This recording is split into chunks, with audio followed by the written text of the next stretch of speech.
Girls, ladies and gentlemen, boys and girls, welcome back to the 2021 World Rift Invitational Series Invitational, brought to you by World Rift Competitive and Trovo, casted by AssassinDave and one and only sexy and charming D2. How are you doing, D2? I'm doing all right. I think your energy is way too high for me right now. You're in Japan. What time is it in Japan right now? It's it's 5:38 p.m. It's the exact same time as it is for you in Korea, I believe. But yeah, I had some a bit to drink last night, so I'm just trying to get into this. Well, this it's day. New Year time, so Yeah. it's you're doing the right thing. Well, we got a game starter right off the bat. We have Team AEX, Athletics X versus Geneva. I mean, a team from India versus a team from the Philippines. What do you think about the first game? Ban pick is already finished here. Why don't we quickly jump into the ban pick and we'll start talking about the draft for both teams. Okay, just some semantics here. So, is the screen I'm looking at the same as you're showing to the stream right now? What is the stream? Because for those of you watching, I'm going off of Dave's. Yes, you can. Yeah, the stream is seeing exactly what you're seeing right now. Okay. Yeah. Got it. And so I just want to lay this out to all the viewers. There is a little bit of awkwardness on like how this tournament is being laid out because we do not have the spectator seat. So what we're doing right now, we ask the player to stream on Trovo, and what you can see is perspective from two teams, right? They both have a representative who's streaming the game, and you can see the perspectives from both sides. This is Geneva's perspective that you're watching, and this side you're watching is the one and only Athletics X, AEX. I'll just call it AEX because I don't know how to pronounce that word properly. Yeah, I'm confused about how to pronounce it as well. So let's just go with that for now. So which side did you say was from India and which side is from Philippines? From what I know so far, you can see the total roster here. That AEX is from India, and then Geneva is from Philippines. So right now you're looking at the Indian team perspective. Right. Okay. So look at a comp. They have Oriana mid lane. It seems like 4 people roaming mid, and they have a Y as a jungler. Yeah, interesting that they went for the Vi here. What do you think about them going for that? Anyway, I guess we'll just get into this game because so it looks like Vi is trying to invade here, and they're gonna just they're going all out for it, and they're just gonna potentially let their own jungle get taken potentially. Yeah, it's a little bit of it's not a trade actually. If you look at Geneva's perspective, they're not really counter invading. So they just got their blue just got taken for free because I think AEX actually just took them by surprise. This 4-man roaming down the mid and start running into the enemy jungle. So we have a little bit of lag here, so excuse us for the lag on stream. But you can see fairly peaceful opening, but Team AEX does have an advantage on a blue buff, which is not really that game changing of a deal. It does put a jungler behind for a little bit. But we all know in Wild Rift, differently from other mobile MOBAs, jungle is not that important. In fact, a lot of junglers, they only clear one side of the jungle and they just focus on one side of the lane to gank. They don't really go to the other side. Yeah, exactly. If you compare it to say AoV, like in AoV you need to clear your jungle completely, whereas in Wild Rift it's much more important to get like ganks and actually try to get kills because kills are such a huge deal in this game. Yeah. Right now we're watching the jungler perspective from Team AEX, which is the India representative for the Wild Rift C Invitational. Top lane, a little bit of action going on. Exhaust being used. First blood does go to Geneva right here on the Jinx. What do you think about a Jinx pick as a marksman choice? Yeah, I mean, it should be fine, but I'm just like curious overall about these picks. Looks like we're having like lag from both sides. Yeah. Again, this is like one of those issues where with not having a spectator mode where we're just like relying off the stream. So yeah, but hope you guys can stay with us for this journey here. Obviously, we're trying to figure out all the technical issues. This is the first time we're doing a stream in this kind of format. Doing a tournament in this type of format. Actually, I've never cast a tournament before where you have to spectate player streams. So this is pretty interesting. I get to see their perspectives. This is Geneva's support side, so we can see what happened. on the bottom side. We actually got pretty lucky with who we're looking at, because we have support on one side and we have jungle on the other side. So we're going to see probably a lot of action. Yeah. I cast a tournament like a couple weeks ago where it was Slayer later the entire time. So it was just laning for the entire game. Like, let's look at the bubbles on the mini map, I guess.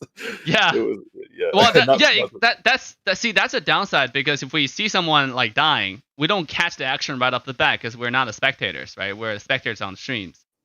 Yeah, looks like we have a potential gank coming in here, though. Lee Sin rotating over, but nothing to be found. The the elemental Drake is up in about 50 seconds, so that should be something that both teams are vying for. Yeah, as you said, that Lee Sin from Team Geneva is already on the hang out around the dragon area. It seemed like Y want to clear the blue side jungle before heading over too. Y versus Lee Sin. Lee Sin being the number one jungle choice, really, in the current meta still. Even after the huge nerf top lane, Lee Sin looking to do a little bit of ganking action. Can't quite find anything though. What's funny though is that when I casted the tournament a few weeks ago, like both teams were picking Lee Sin first. Yeah. But every time they pick Lee Sin, they just lost. So the teams eventually figure like, wait, we don't need to super, prioritize this guy. We can actually just win without him. And interesting, it'll be interesting to see how these teams kind of cope with that as well. By the way, can you tell the viewers and me actually what this? Never mind. Vi coming top. Yeah, huge play from Vi getting the kill onto the Braum, and they're gonna try to get out of here actually, as Lee Sin is trying to get revenge. But I don't think he's going to get it because they're going to back off and get what they came for. Well, even Evelyn made a top lane, but right now it's 3-on-3. So even if they take the fight head on, because Vi already find a kill, so the Indian team still have a little bit of advantage here. Team AEX, because they had the kill before anything happened. So if you look at everybody's HP, they were pretty healthy on the HP line. They were not really. I mean, they used a lot of skills. That's the downside. So they really have to. That's why they're backing out, try to pull a little bit, buy a little bit of time before the skill come off cooldown. But yeah, go ahead. Yeah, I mean, there's 40 seconds still on Vi's ultimate here, so she could potentially come back into a fight and vie for no pun intended, vie for the dragon there. But yeah, I'm actually pretty surprised to how conservative the Indian team is playing. They just got, it's nice. It's very, very clean. They get the kill, they back out, but not even trying to go for any sort of skirmish. Yeah. Right now, like you said, the Elemental Drake is up. It's been up for a while. And then top lane, the gank from the Indian team was successful, from AEX was successful. They got the kill, but then they didn't turn that into any objectives. I guess, like we discussed, they were running out of cooldown, so they're waiting for skills to come off. Now, Y has ultimate again. This might be the time they're looking to contest the dragon.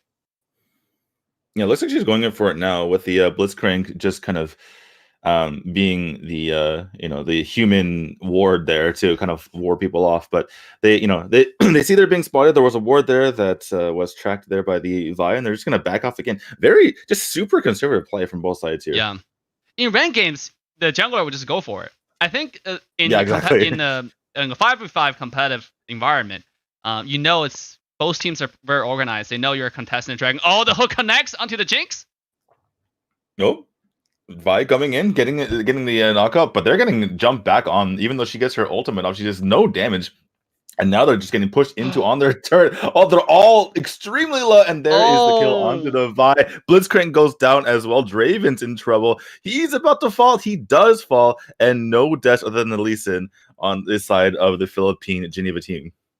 It's a 1-3 trade to the favor of Team Philippines Geneva. This is pretty interesting. They were behind early on. Not really behind, but Vi was able to pull off some ganks. So now if you look at, they got the bottom tower, and Jinx is huge now. He got a lot of kills. Jinx is on killing spree. I think she's on like 3 kills in a row. So if you get an next kill, it's going to be on Rampage. This guy's huge. If you want to kill somebody, they have to find a way to target this Jinx. Jinx have to die in a team fight. If Jinx didn't die, and if Jinx had 1 kill like in the next skirmish, it's going to be really, really devastating for the Indian side. Exactly. And both teams are going to go for the kind of vie for the the Elemental Drake now. But I think we should go back to the fact that the Indian team was being extremely conservative earlier, and I think that really, they got punished for that, right? Because Philippine team was just waiting for their opportunity. They're like, okay, we'll wait to get the kills, and they finally were able to do so. And the Indian team, they could have taken advantage earlier, and now they're getting aggressed upon. Yeah. Oh, Vi looking to engage on the bottom side, but nope. Olaf is not a target that's going to be, afraid of your ultimate. Exactly. He has his ultimate of his own, which can just nullify any CC, and he gets extra damage on top of that. And in fact, the Olaf is just going on top of the bottom lane there. Excuse me, the top lane. It's kind of hard to figure out what's going on here with the reverse camera. Yeah. So. But so the Drake, I believe, went to the Philippine side. Yeah. Geneva. They actually got with the gank on the top side. They spotted Vi on top, and immediately. That was a signal, and that was a cue for the dragon. So very, very decisive. And I talk about this on my daily live streams all the time. I said, like, if you jungler going to the other side of the map, you're basically trading the other side of the map resources. In this case, they lost a dragon for it, and they didn't even get a successful gank top. I mean, that's just overall a big win for Team Philippines. Yeah, it's been a somewhat slow game, but Philippine team is Geneva is slowly gaining advantages here. Yeah, top lane. A lot of action. Bottom lane seems like there's a dive going on. We can't see the action. Monkey's dead. Vi, look at your mini map. Vi, look at what's going on with your team. But yeah, there was a dive going down, and the Wukong went down as a result of it. Oh, this is it. Vi looking for the ult.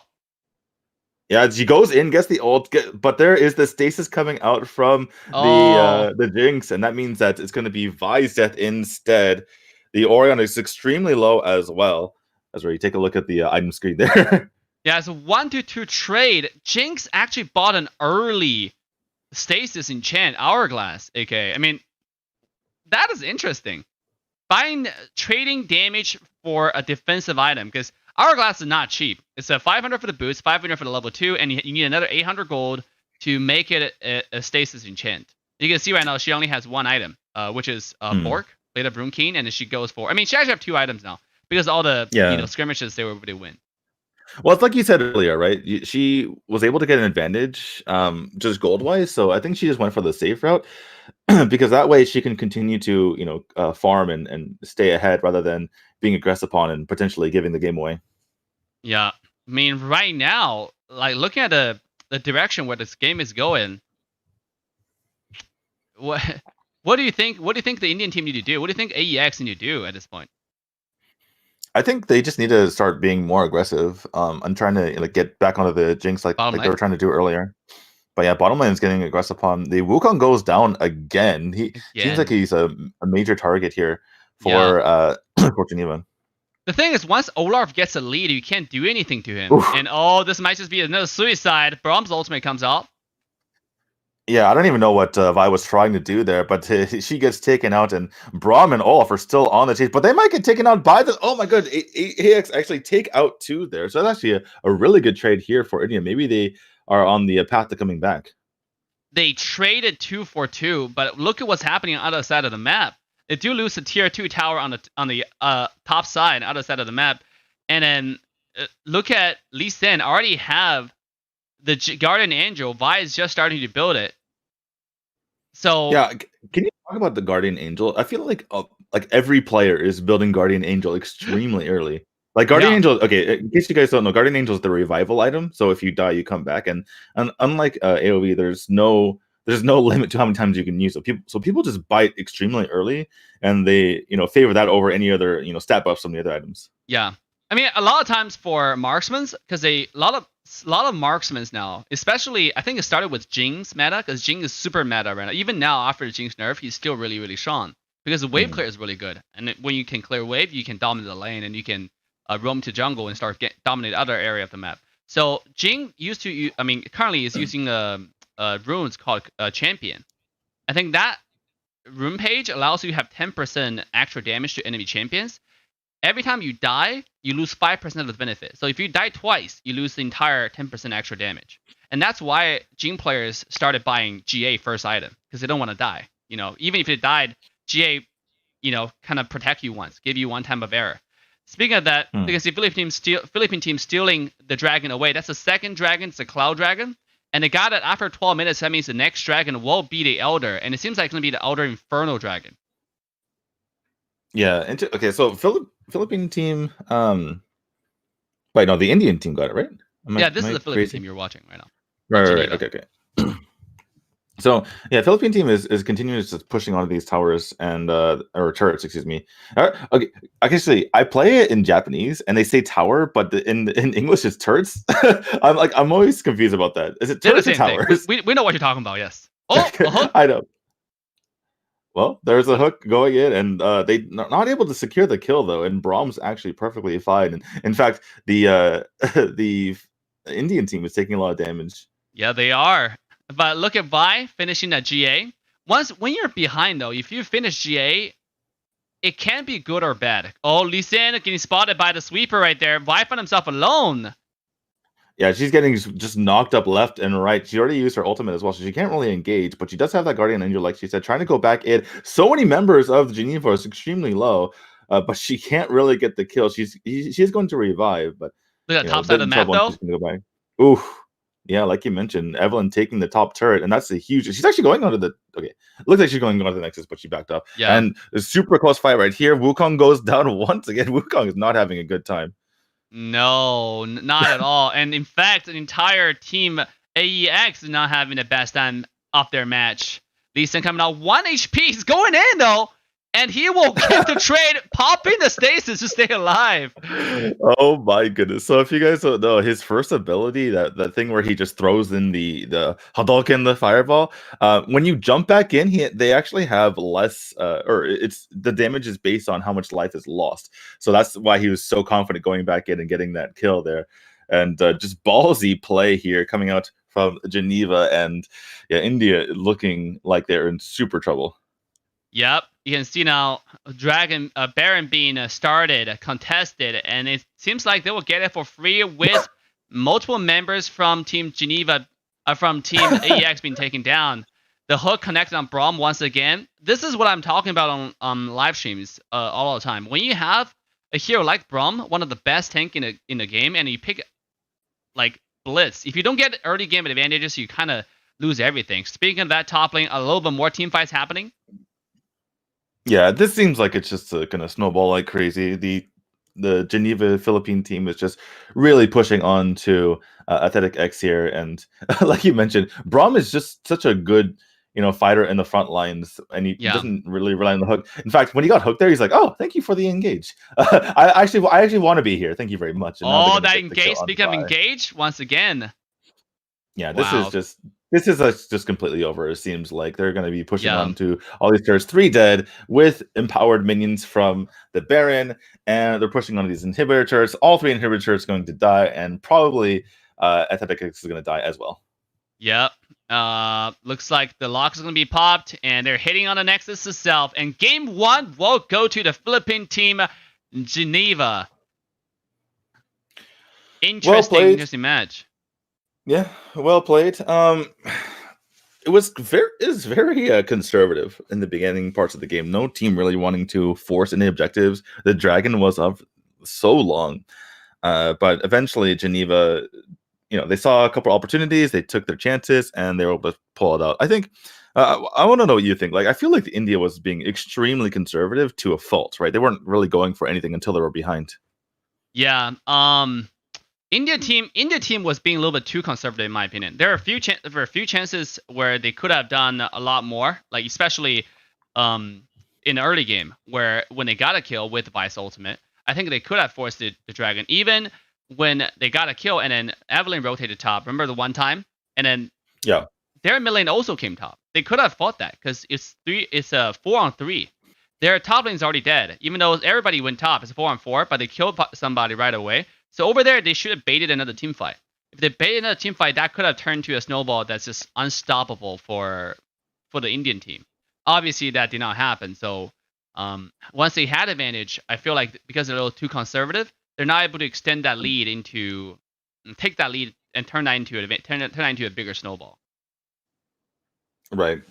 So what do we have here? Is this going to be a best of 3? I don't even know what's going on with the rules here. Yeah, and then we're waiting for the news from the moderators, from the organizers.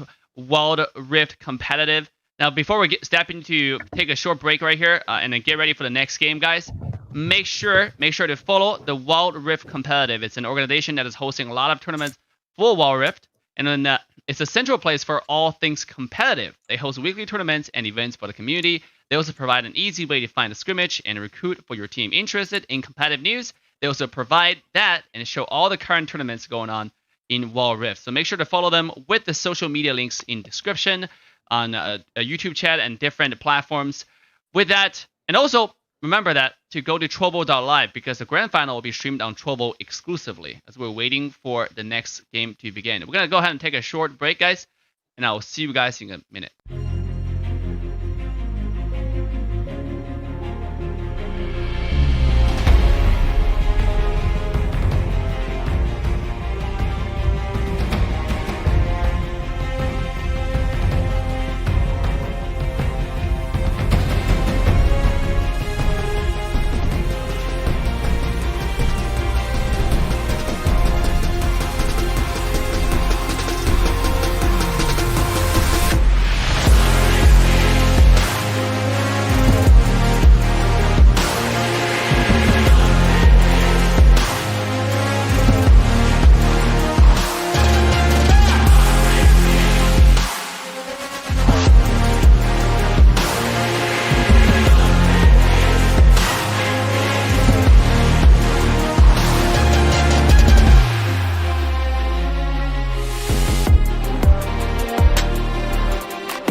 All right, guys, welcome back to the second match of Team Geneva versus Team AEX. I'm your caster, AssassinDave. With me, the one and only sexy D2. How you doing, D2?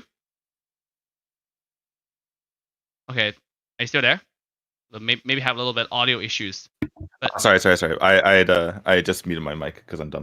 Oh. I was saying very mutedly that I feel bad. You keep calling me sexy. I want to return the favor. Maybe we can call you sexy AssassinDave or something like that. Oh, so nice. So nice. Anyway.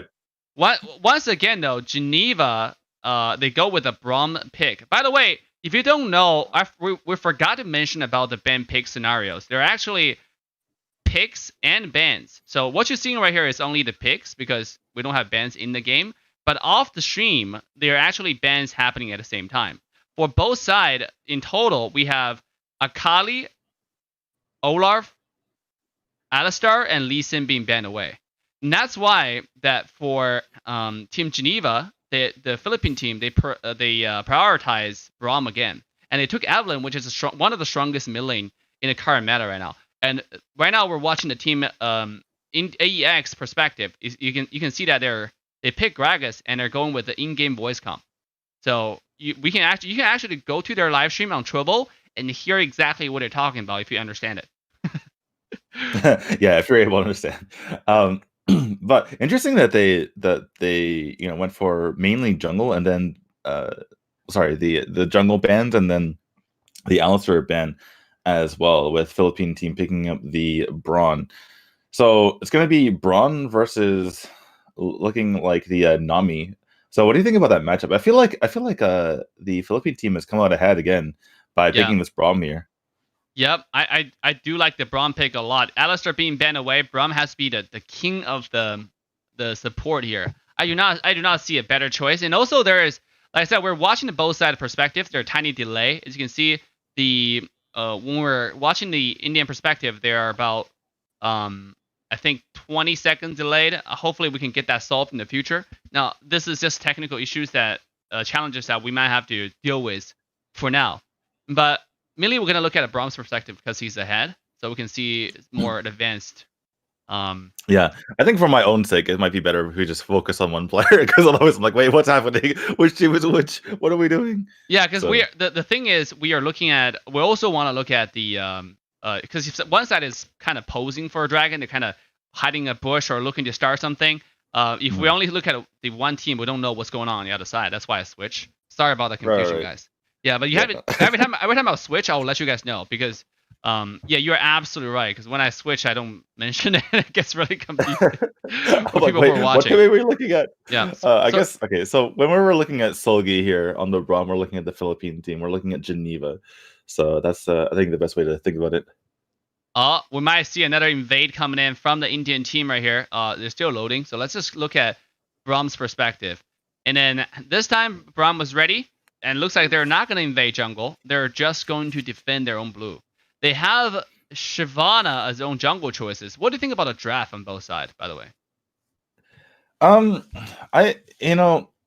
always just confused by when we have these drafts in the pro teams, because it feels like comfort picks are more important than the actual meta in these situations. And other than the Braum, which I really like here for Geneva, I think it's just kind of people picking what they want to pick.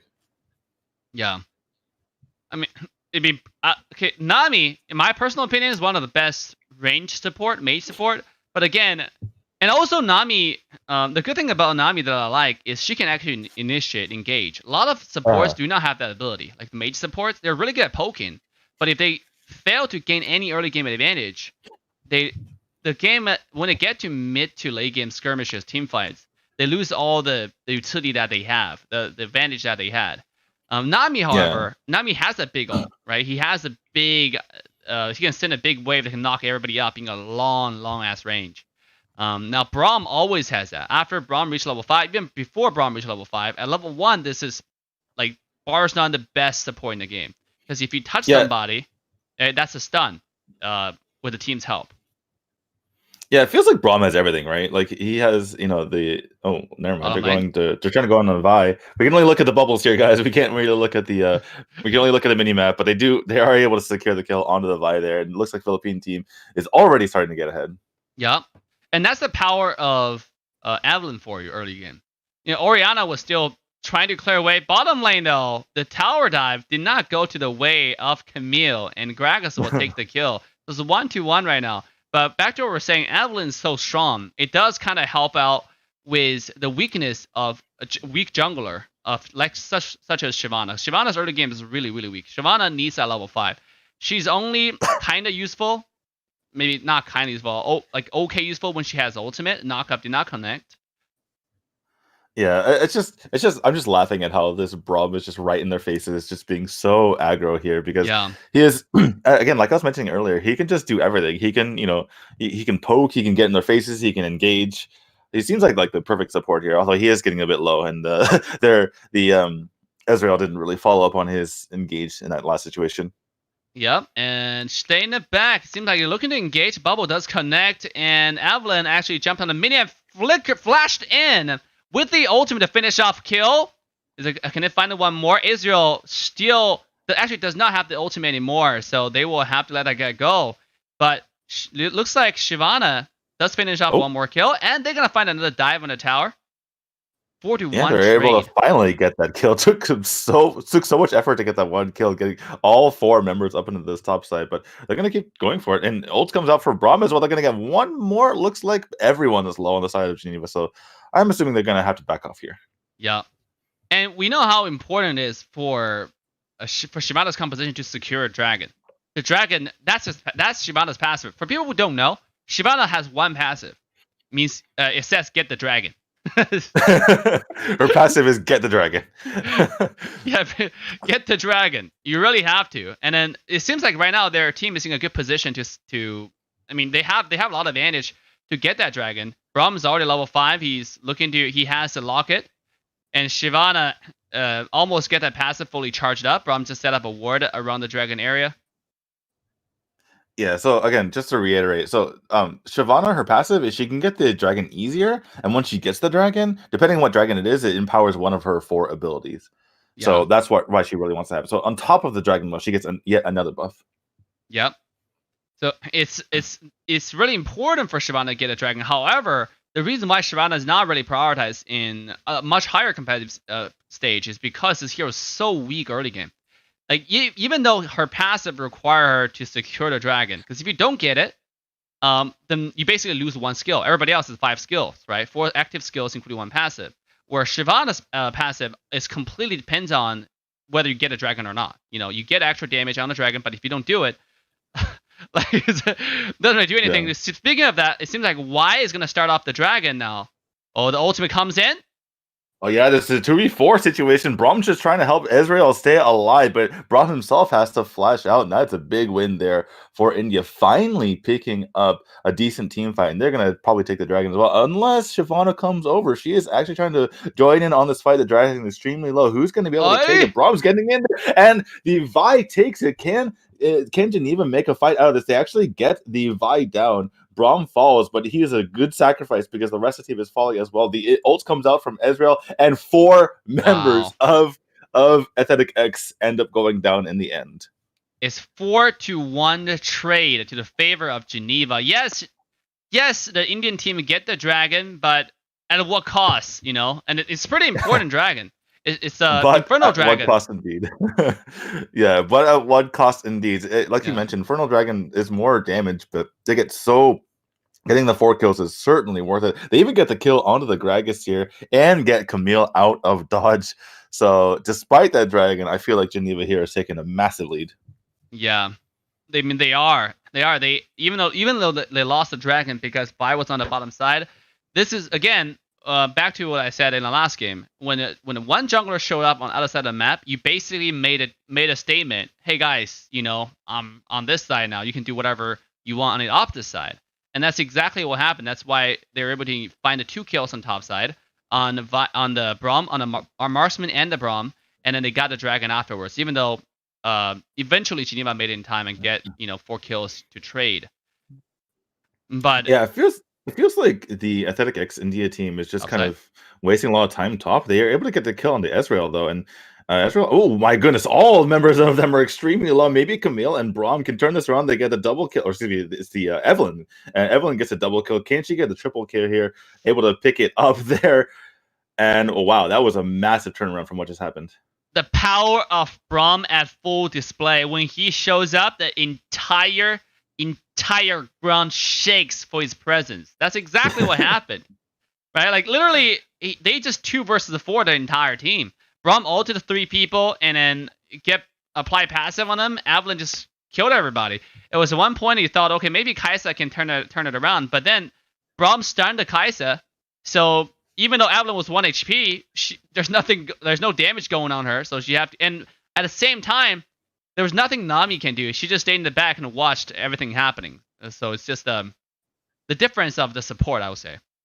Yeah, speaking of watching, we just watched the Gragas go down to a massive dragon. The Shyvana popping ult to make sure to secure that kill. They're going to get the bottom turret. Evelyn's kind of flipped over to the top lane here to kind of defend that. And looks like Geneva is starting to take this game by the horn as well. Yep. They're already 1-0. If they win this series, they will eliminate the Indian contestant, AEX, today. And remember, the entire tournament will be a single elimination format. So the winners will proceed to the next round. Oh, the ultimate comes in. Oh my goodness, Braum really wanted that Kai'Sa. That he's even used the ultimate to make sure that it happened. And sure enough, goodbye Kai'Sa. Go home free card. You know, you don't have to recall home. We'll send you home. That's exactly what is happening here. Instantaneous. You don't even. It's like he gave her a buff, right? It's like so you don't even need to wait for the recall back. It's just instantaneous, right back. Yeah, it takes us shorter than your recall. Your recall takes too long for you to go back. Oh, nice knockup from Nami. Follow up with an ultimate. Why is gonna go in? Wow, very well done by the Nami there, and they are able to get a double kill out of it. Extremely well done. That stun is extremely small, but is able to get a long range, or excuse me, a long knockup. On the other hand, Geneva really looking for revenge, able to get 2 kills on the backside. Evelyn just going nuts here, and Grog. I don't think can Grog make something up. Nope, it's gonna be Shyvana jumping back in. Oh my goodness, Shyvana's like nope, just laying down the hammer there. And making sure that Gragas can't have any comeback. The interception comes in, and Shyvana showing that dragon form. As long as she keeps on attacking, she's going to keep that dragon form, alive. And that's exactly what's happening right here. They're going to secure this Cloud Dragon. It seems like there's no chance for Kai'Sa to steal Dragon away in this scenario. Cloud Dragon does allow Shyvana to gain a lot of movement speed when she's in the dragon form, activating that skill too. So this is going to help her a lot for the teamfight mobility. Yeah, exactly. And because she doesn't really have that much mobility in her kit itself, other than engaging with her ultimate, that's gonna help her so much in being able to track people down. What's really funny is actually we might have a team fight here. They're jumping in. They're gonna get the kill onto the Nami. Nami extremely dead. Athletic X is trying to jump back here, but really nothing to be happened. It's gonna be a 3-4-0. Gonna be a 4-4-0, and this game feels like it's starting to be over. Yep. And in fact, it's 10 minutes, 20 seconds. Team Geneva already started making a move on this Baron as right off the bat. They do not want to delay this game any longer. They want to move to the semifinals. Because today we're going to finish the upper bracket, and then we have a lower bracket as we're going to finish tomorrow to decide the 2 finalists, actually. So today we're going to have one finalist being decided. Oh, look at the damage from this Evelyn in mid. Evelyn is just too buffed. Looks like this game is on its way out the door, but I actually have a question for you. If you're recalling and you take the Baron in the middle of your recall, or your team takes the Baron in the middle of your recall, does the rest of your recall speed up? No, he doesn't. So basically what happens if you're recalling and then take the Baron, you will still keep the original recall. You have to stop it and redo the recall. Interesting. Yeah, it happened to me before. It doesn't. so what you're what you're thinking is like a prorated kind of calculation, right? No. Yeah, exactly. No, it's not. It's actually not that complicated. Basically, if you're recalling and they got a Baron, you just have to redo a recall. Otherwise, you're gonna keep the slow recall. the engineers on the team were like, you know what, this is too complicated. Let's just keep it. Top side, a little bit skirmish, a little bit team fight happening. Yeah, like a lot of bubbles running against you there. There's the ult coming out from Braum, but unable to get it off. And he's going to try one more time. There's the ult coming out from the Ezreal as well. And they don't get any kills. Evelyn gets away with a sliver of health. A missed opportunity here for the Athletic X team to try to come for a comeback. But I'm not sure that anything they can do can reverse this. Yeah, it is. Wow. I mean, at this point, they have the Baron buff. They just got another kill despite the fact that Braum completely missed the ultimate. I do want to mention, I do want to give some credit to Nami though. Nami has landed some pretty beautiful knockouts this game.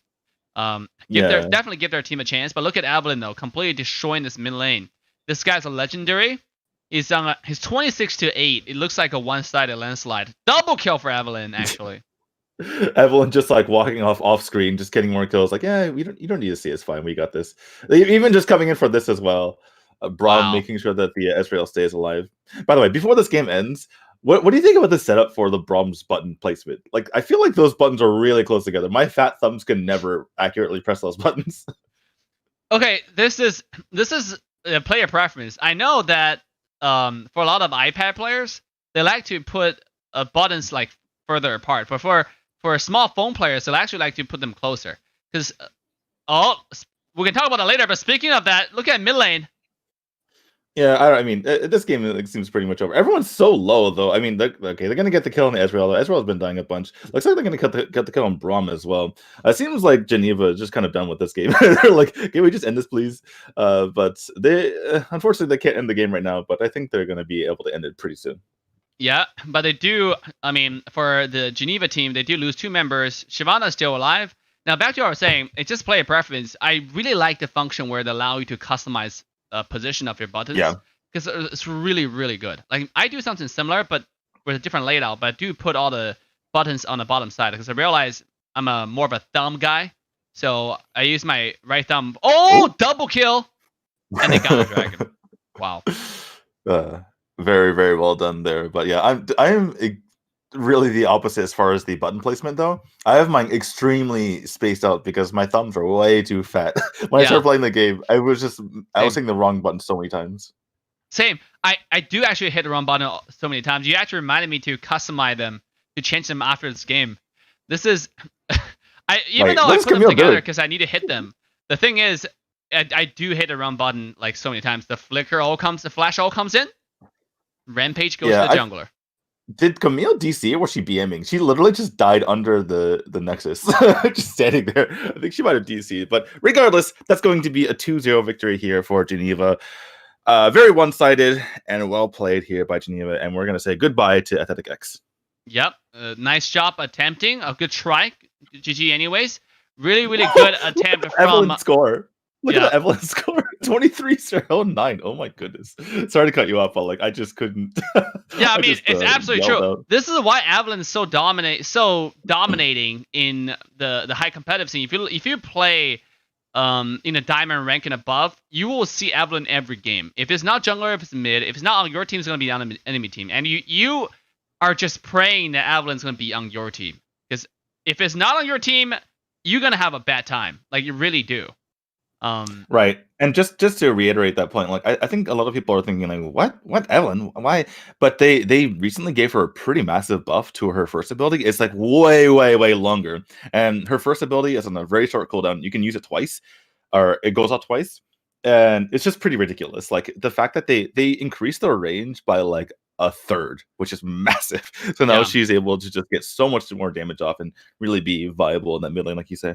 That's actually really interesting how like what they did on increasing that range. I mean before they buffed it, I was saying that this guy needs a buff, but I never expected them to buff it so much. And that's that 1/3, just like that, it's actually so much. Right, and Evelyn before was not even a viable jungler because how hard it is for her to do damage. She has to be actually on your face. If she's not on your face, it's really hard for her to damage. So even though she has that passive where she turns invisible permanently, but she has to be right next to you. And now she can do damage to you like from 1,000 miles away. She's a mage that has unlimited amount of damage with the skill 1. So they're actually playing her mid, and as you saw last game, the score is just absolutely disgusting. Yeah, I knew the instant that they buffed that ability that she was going to be way stronger, because when you buff an ability that a champion can spam, then that's a huge deal. Like we've seen it all the time in other MOBAs as well. Like when you saw, for instance, the Tulin in AOV get buffed by they buffed his teleport, basically, right? It's like so anytime you have a spammable ability and that gets buffed, then that's a huge deal. Exactly, and I hope you guys enjoy that game as well, as much as we did. I had a lot of fun watching this type of tournaments. I mean, I always like to watch 5-on-5 competitive or organized games, because when you play games, you mainly play solo queue, trio queue, duo queue. You have a lot of randomness in that. Like you don't control who's gonna be on your team. Maybe sometimes you get good teammates, but most of the time you just get random kind of actions going on from your randomly selected teammates. But when you play 5-on-5, you see, even though one side can be destroyed, or it can be a landslide, but it's organized landslide, right? At least the teams are contesting stuff. They're always fighting at certain points, expected points, like the Dragon Pit, the Baron Pit. So it's really fun to watch. So what do we have next year? It looks like we have 16-bit versus Killer Gaming. Is that right? Yep.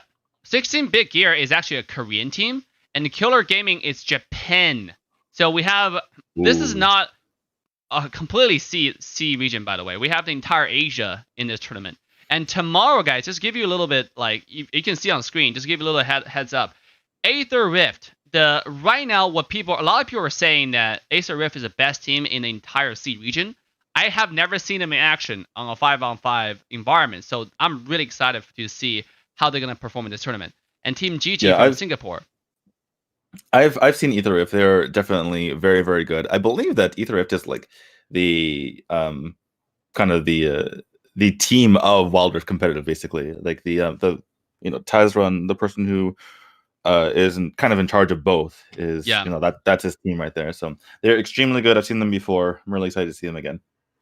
Yes, and we already have the updated score. It seems like Geneva will proceed to the semifinals, and they're gonna wait for the winner between 16-bit and Killer Gaming. Whoever wins that game will go against Geneva. And once we have the updated information, we'll let you guys know right off the bat when the game is gonna start. Stay tuned. Do not go far. Get your popcorn. Get your soda. It's 2021. Sit down. Make a wish list. Not wish list. Make a to-do list. Think about what you need to do. List. Yeah. My to-do list is to watch these matches right now. So that's right. That's the first to-do list of 2021. So with that, we're gonna take a short break, and we'll come back and see you guys in a match between 16-bit Gear from Korea and Killer Gaming from Japan. We'll see you guys in a minute.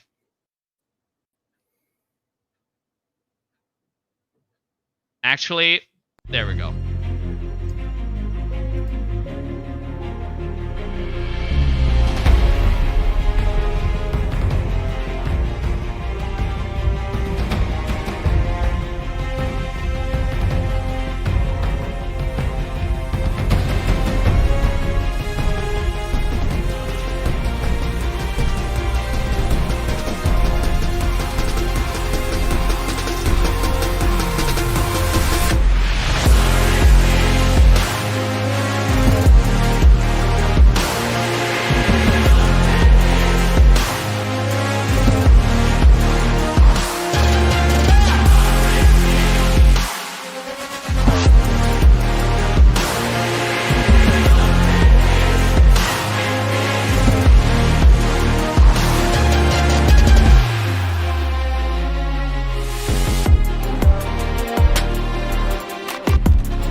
right, ladies and gentlemen, boys and girls, humans and pets, welcome back to the 2021 Wild Rift Invitational for the C region, for the Asia region. I'm your caster, AssassinDave. With me today is one and only the sexy yet charming D2. How you doing, D2? I feel like I always have to pay back the compliment, the sexy and the charming dude.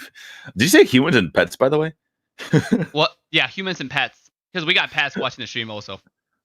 Right. Makes sense. Yeah, it's very important. You gotta have your pet. You gotta have your pet watching when you're watching a nice game of Wild Rift. Yeah. What do you think about the next match? We're gonna have Team Korea going against Team Japan, and the ban pick is already underway. Just before we get started, I do want to tell you guys what's going on here. This tournament is sponsored by Trovo.live. The grand final will be streamed on Trovo exclusively. If you want to watch the player's perspective, if you want to listen to their in-team voice call, you want to listen to what's going on, what they're saying to each other, go to Trovo.live right now and watch individual teams' voice comm. You can listen to that live, actually, along with us. And if you want to watch the grand finals, obviously, definitely get your Trovo account and start watching with the link in description if you have not. This tournament is brought to you by Wild Rift Competitive. It's one place for everything that you need for a competitive scene, Wild Rift. Make sure to follow them with the social media links in description down below on all platforms. With that, the first game for Team KG, as well as a 16-bit, the Japan versus the Korea powerhouse is underway. Let's quickly cut into the game. Yeah, really interesting to see Korea and Japan go against each other. Obviously, they're big rivals because of geographically they're very close together, but also because like Korea obviously is an esports powerhouse, and Japan didn't even really. I mean, Japanese people didn't even know about esports in general until like just a few years ago. So yeah, it feels like Japan's always the underdog in these esports matchups. Yeah, you can see that from both sides. We are a little bit invaded going on into KG's jungle from Korea. And they will get a first blood as well as the buff. I actually couldn't see the buff. I assumed they got a buff. But before we discuss the details of the game, what do you think about the draft on both sides? I'm actually trying to just look at the minimap and see who's on each team right now. But I mean, it's interesting we're seeing a Vi again. What do you think about the Vi in general? Like, I feel like we saw the Indian team pick Vi twice and just get demolished both times. So, I think for them, it's overall rotation. Vi overall is the jungler that can match with Lee Sin. Because the early game, again, early game is really strong, and his ganking potential is really strong with the ultimate. Like, if you lock you down, then you can't really do anything, right? You're just sitting duck. Like, you're just there. Now, obviously, you can flash away towards your team, and it will actually seduce Vi. Now, talking about the team comps, we have some weird-ass, laning situation here. It's Jinx solo lane against Malay. Yeah, what is happening? What is happening? I do feel like the Japanese team got outdrafted here, though. Like, I don't really know what the point of their composition is. Like, they have the Aurelion Soul, and they kind of have engaged, but they also have like a little bit of backline, and looks like Malphite's going to be in trouble here. The dive comes in. He want to trade. Yeah, that is painful. Use the flash. Use Ignite. Use everything. Basically, try to get the kill. They're gonna trade and get this top turret potentially, but not the best trade if you're Malphite here. Yeah. I mean, if Malphite had the ultimate, he could have traded pretty. I mean, look at Jinx HP, right? He got a guy really, really low. This is a really, really odd situation. I mean, this is actually the first time I've seen, not the first time, but the first time I've seen a competitive environment where a team actually sent their dual lane, the marksman and the support, to the Baron lane. And now KG take turn to defend the tower, but he can't even soak up the minion waves. The ultimate comes in, the stun connects with Braum. He would die. I know exactly what you're saying, by the way. This feels like some, Iron League stuff where people go to the wrong lane. It's like, no, it's flipped. I know you're used to playing League and you always go to a certain lane, but it's flipped here. And now we have an actual, professional team in an actual tournament going, flipping the situation and putting their ADC over into the Slayer lane. Excuse me, not Slayer, the Baron lane. Baron lane. The interesting thing about they traded towers because KG actually took the topside tower from KG's perspective, the Dragon Lane tower, And the Baron lane tower also went down 4 kg as well. So 1-to-1 tower trade, despite that the Korean team does have 3 kills lead at this point. Kills in Wild Rift actually worth a lot of money. Every kill, if you get 2 kills, that's like, especially with a minion wave advantage, if you're able to push a wave and get a kill, that's a lot. And but right now, if you look at what Japan team was trying to do, I mean, the KR team was trying to do, I think the reason why they send a duo lane to the Baron lane is they really want to get his tower, force his tower down. That's their strategy. And now they switch back, so their Baron lane will actually have the advantage because he doesn't have a tower to push anymore. All he need to do is clear wave and rotate to dragon. It seems like he doesn't want to let this Malphite go. It's kind of funny because you mentioned earlier that if Malphite has his ult, he would have been able to get a better engage onto the Jhin. But it seems like they put pressure on him until he got his ult, and then they're just like, all right, see you later. And then now they're switching the lanes up. Oh, that seems like a little bit skirmish to dragon side.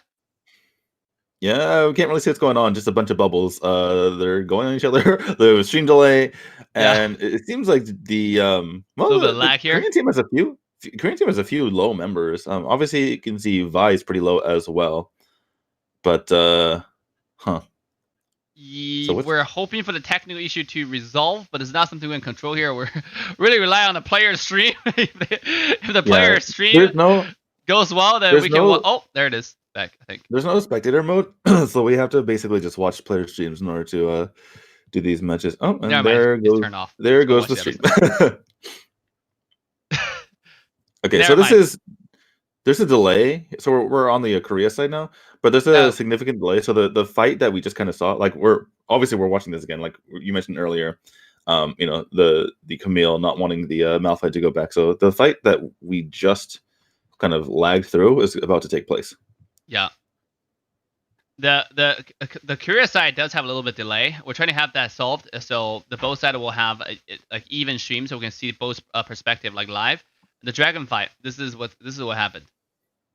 Yeah, exactly. And you see Malphite trying to get into the fight, but Vi goes down right away. So too does the Alistair, and looks like the Japanese team, they had a good start to the fight with a lot of members low, but really not finishing up well at all. Only the Braum goes down, and there is the Jhin ult. More damage coming in. Ooh, Camille nearly falls. Actually, look at HP. Wow, Korea dropping the ball at the end of that fight there. Just like they seemed like they had control, and then all of a sudden they started dropping members. They did get the misfortune. What just happened? Like that team fight went so well for Korea for a while, like you said.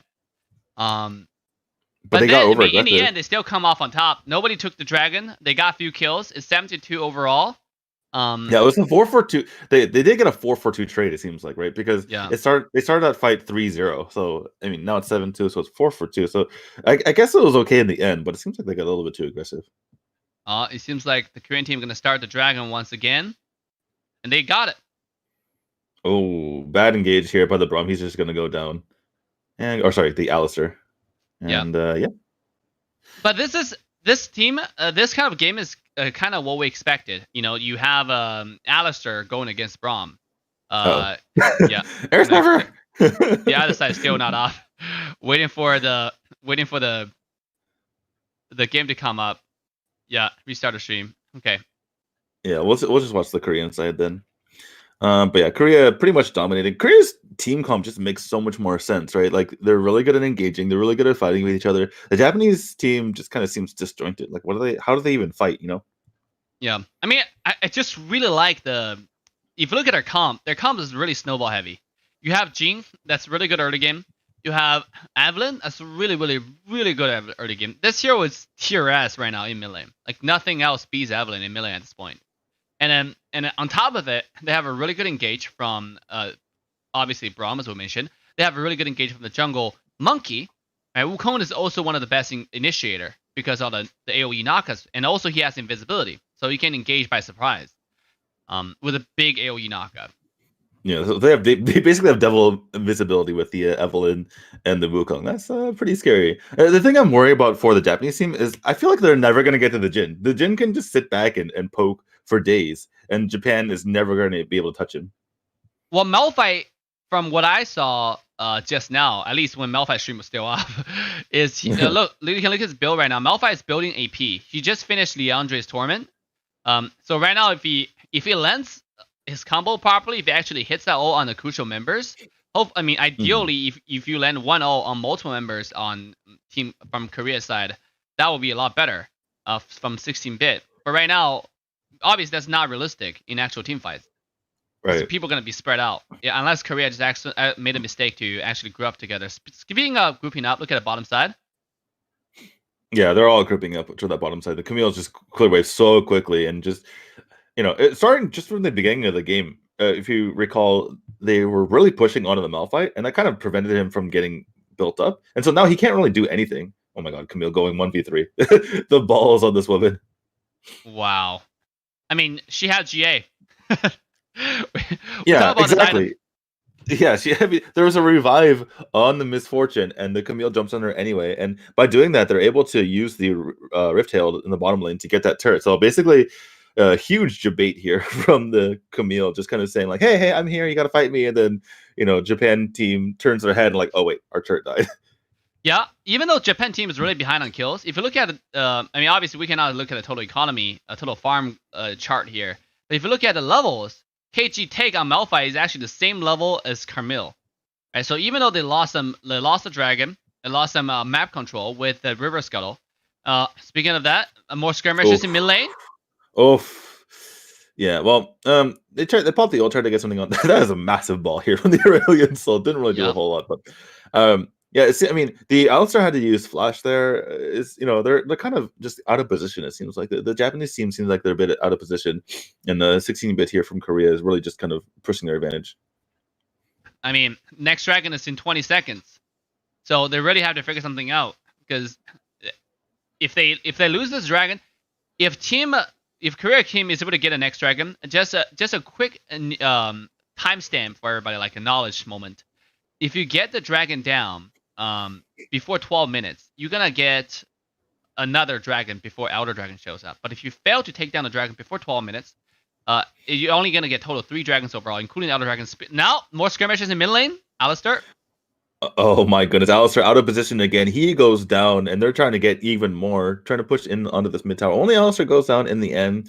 But again, just Korea 16-bit here jumping on their opportunity, and they're gonna get the dragon for it. It seems like they're really, really good at finding opportunities. Once they had a chance, they just they were always firemen. You see, like every dragon team fights, Camille was there, right? Even though this guy is a split pusher for the Korean team, but when objective is up, she's able to find a way to rotate to the side, and then they're able to actually initiate on the Alistar. So even though Alistar is initiated, but he's getting initiated on, right? It's they have. The 16-bit here has so many wards on the side of the Japanese team, and then the instant that Alistar steps out of the line, they just jump on him. I'm actually surprised to see that this top turret for Camille hasn't fallen, because she hasn't been in her lane for quite a while, and I'm actually surprised that Malphite didn't decide to push it down. Well, Malphite is not the best tower pusher overall. Like he is really good at clearing wave. But Malphite is never the best tower pusher, among a lot of other fighters, compared to heroes like Jax, for example, who do a lot of auto attack damage. But right now, you're absolutely right. The top tower is still alive. Aurelion Sol might get ulted here. Oof, does get ulted. There's a stasis coming out, and there is the engage from the Alistar, but just not enough damage. Oof. And Korea just kind of pushing them away. There is the ult coming in here from Malphite. Can he get the kill? No, he cannot. The re-engage from the Korean team, and he goes down immediately. Wukong securing that kill, and Korea just claps back, saying, "Yeah, no, sorry." A little bit disconnect from the Japan team. Malphite engaged, but no one followed up. I mean, at the same time, the limited amount of members that were available there, Aurelion Sol was already taken very, very low, despite popping the ultimate, popping the stasis, popping the everything. Baron fight. Yeah, it seems like both team wants it. Yeah, big ball coming in. So big huge ult here from the Misfortune. The Baron does go to the Japanese side with Vi able to take that out. So huge steal there coming out from Japan. And looks like the first blunder here from the side of Korea. Wow. Well, Riff, it's a game of miracles. That's exactly what's happening. It's a game of comeback. Doesn't matter how far behind a lane can become. If you're able to trade resources accordingly, that's exactly what's happening. Also, the game is extremely played based off of objectives. Like there's a Dragon Soul system similar to PC, where if you stack dragons, it's gonna help you out a lot. The Elder Dragon, once you stack the dragons, you get Elder Dragon. It's gonna give your team this huge buff. Baron buff, the strongest buff, being the strongest buff in the game, it makes the minion absolutely invincible. Like the minions will do, I don't know how much more times damage. Literally, you'll get killed by the minions, by the enhanced minions, if you stay there too long. Yeah. Top side. Yeah. I mean, like you mentioned, the enhanced minions are like so ridiculously powerful as long as you spend the time to buff them. Top side, interesting fight there. The Malphite goes down in the end, and kind of a ill-advised situation here for Japan. I don't think they should have really been having their members split up that much, but they're still pushing along with its Baron buff. Yep. I mean, we'll want to see how teams like KG, Killer Gaming, able to take the advantage, take the buff that's still the Baron buff. It could have been a turnaround point for them. And if they grouped up more and take more objective, it could have been better. But unfortunately, Malphite actually get caught on top side, which kind of stopped the turnaround point that they had, right? That could have been a comeback for them, but with Malphite dead, they kind of have to just wait this Baron buff off. Yeah, and you can see the pink minions there. Those are the ones that are buffed, and it's just when those are stacked, they, like you mentioned earlier, they do so much damage, but they're just kind of letting them go here. It looks like another skirmish is taking place. The Wukong's extremely low, has to get out of there. No kills for either side, but they're gonna back off, and now the Dragon's gonna pop up once more. Dragon will come up in 1 second. Wards has been laid down by both sides, and KG. Killer Gaming already had their members hanging out, just, chilling around the Dragon area. Why will start on this Dragon? Now, this might be a 5-on-5 straight-up frontline team fight. Oh, Camille's actually, not in the picture here. Big ult comes out from the Malphite, but he's going to go ahead and back off. Ult comes out from the Camille, trying to jump on this Aurelion Soul. Aurelion Soul can't really get anything happening here. Both sides extremely low. Aurelion Soul tries to jump on to this Evelyn, but she's able to get away as well, and no kills, surprisingly, for the Japanese team, even though so many members of Korea are extremely low. Yeah, that was a shame.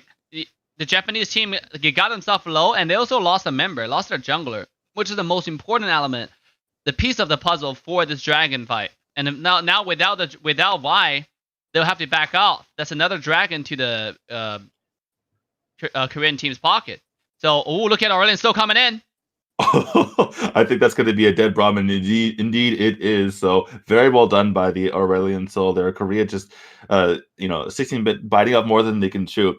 I want to talk about that last fight though, because it seems like what I was mentioning earlier with the disjointedness of Japan's composition, kind of coming into play, right? They're not it feels like they weren't able to finish off any kills, even though they got so many members so low. Yeah. That's what I was saying. I think they're a little bit disconnect in communication there. They were not able to focus down on one target. Even at top side, when Malphite engaged on the Evelyn, the team wasn't following up. Also, like I said, the other members were low, so the other member could have communicated saying let's back off, let's not use your ultimate, right? But Malphite still went in, hoping that he could get a kill, but instead he got turned around by three members of Team KR, and ended up dying instead. Look at bottom lane massive. All these minions are stacked up. Very, very juicy here for gold wise though for this Camille. But yeah, like you mentioned, the Malphite had a massive ult onto multiple members, and seems like there was just no follow up, and that pretty much cost them the fight. The Malphite silence is actually really, really dominant. One of the heroes that's really strong in the game right now, it's Akali, but Akali actually loses to Malphite interestingly. Yeah, that's pretty interesting that you mentioned that. But this Camille, she was about to get ganked upon on the bottom lane, but she's like, "Whoop, no, I'm out of here. See you guys later." Just so powerful with that the ability to just jump onto terrain and do basically a double dash. Baron buff actually got taken down by Monkey this time. Korean team do not want to lose their Baron buff again to the Japan side, and with a Baron buff to their pocket, with all the lead that they're having right now.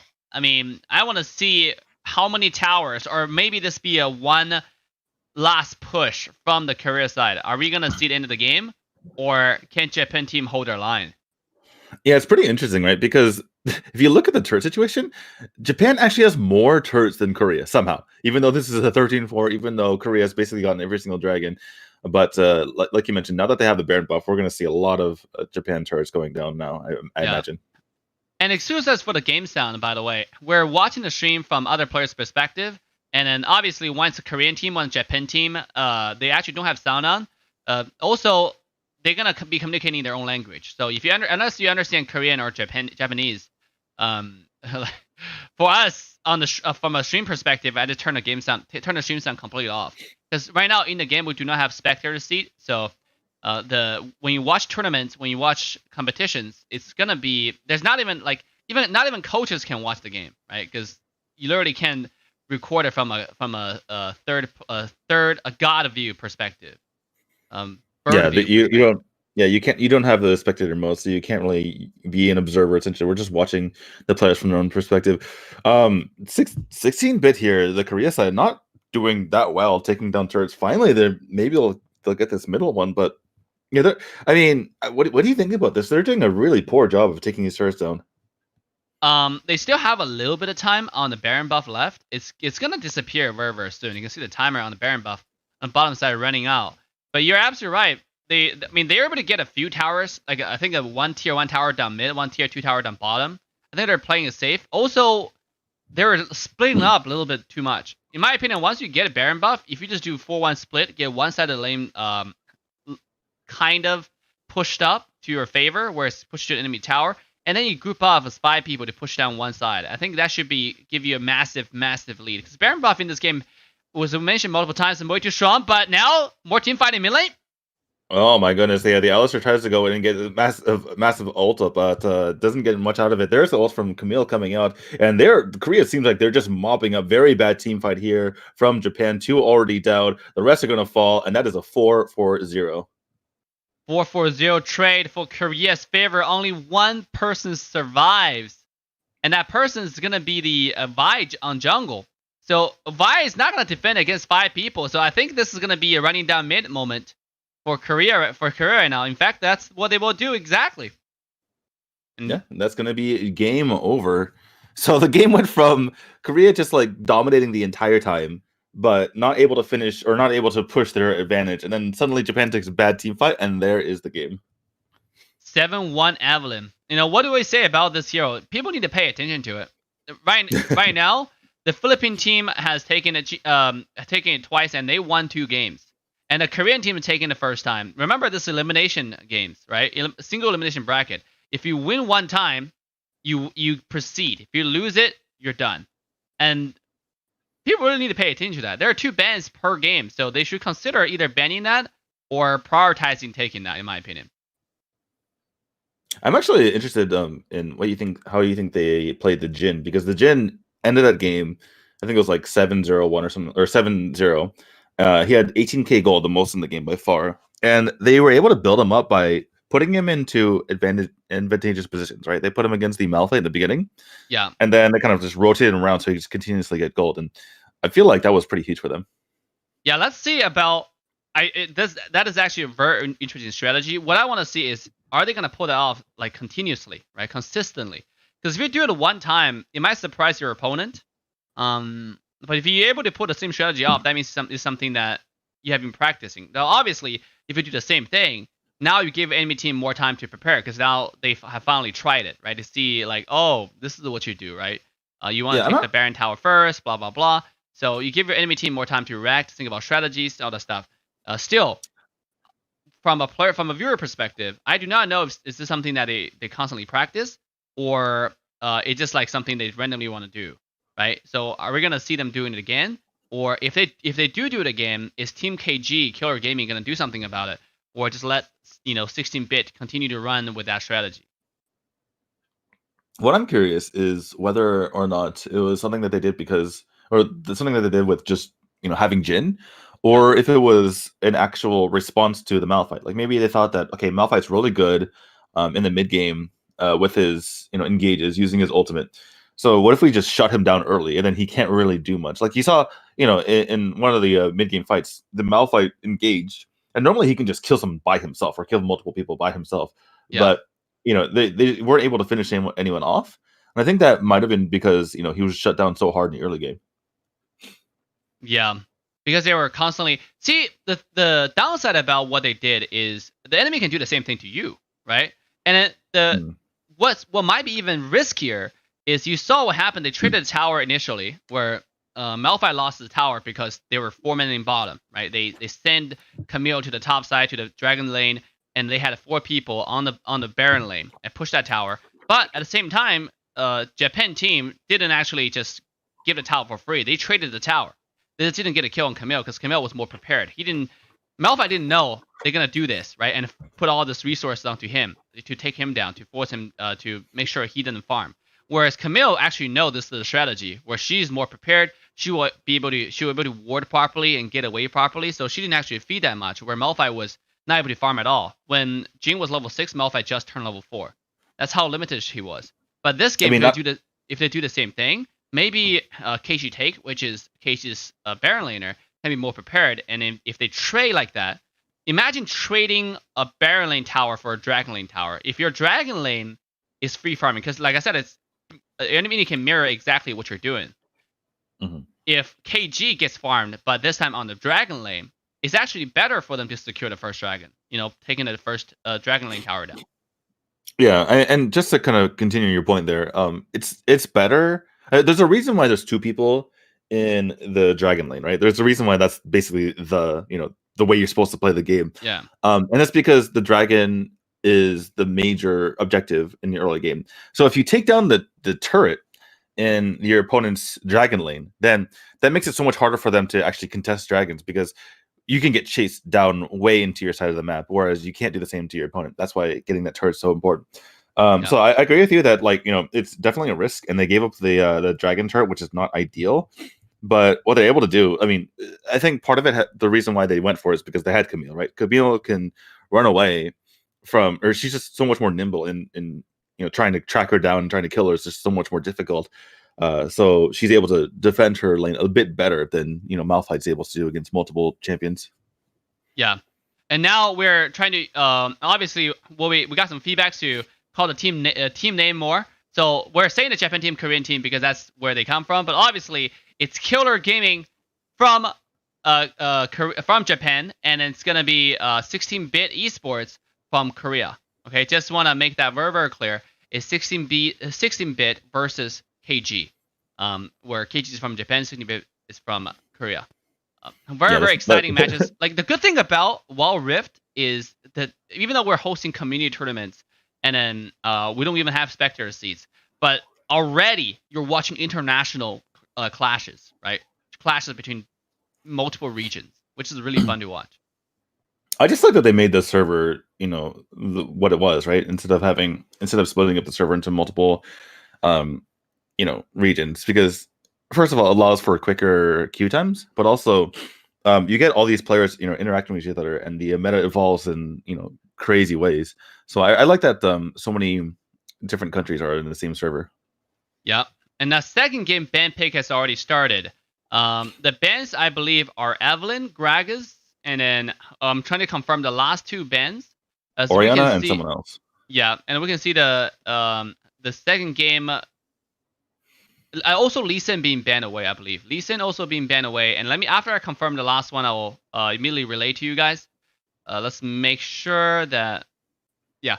And then you can see, let's quickly jump in the ban pick so everybody can see here. See if I can get this taken care of. Yep. So right now we're in the ban pick phase. Yeah. So Evelyn, Lee, Gragas, Oriana. Yeah, Oriana. Oriana ban is actually quite interesting. I think I've seen her ban a few times. I think it's just like a whatever ban, right? she's just strong in general, and better to get rid of her. By the way, I believe that Vi is 0-3 and Braum is 3-0. Yeah, I think that's correct, right? Yeah, that is absolutely correct. That is absolutely correct. Probably learn.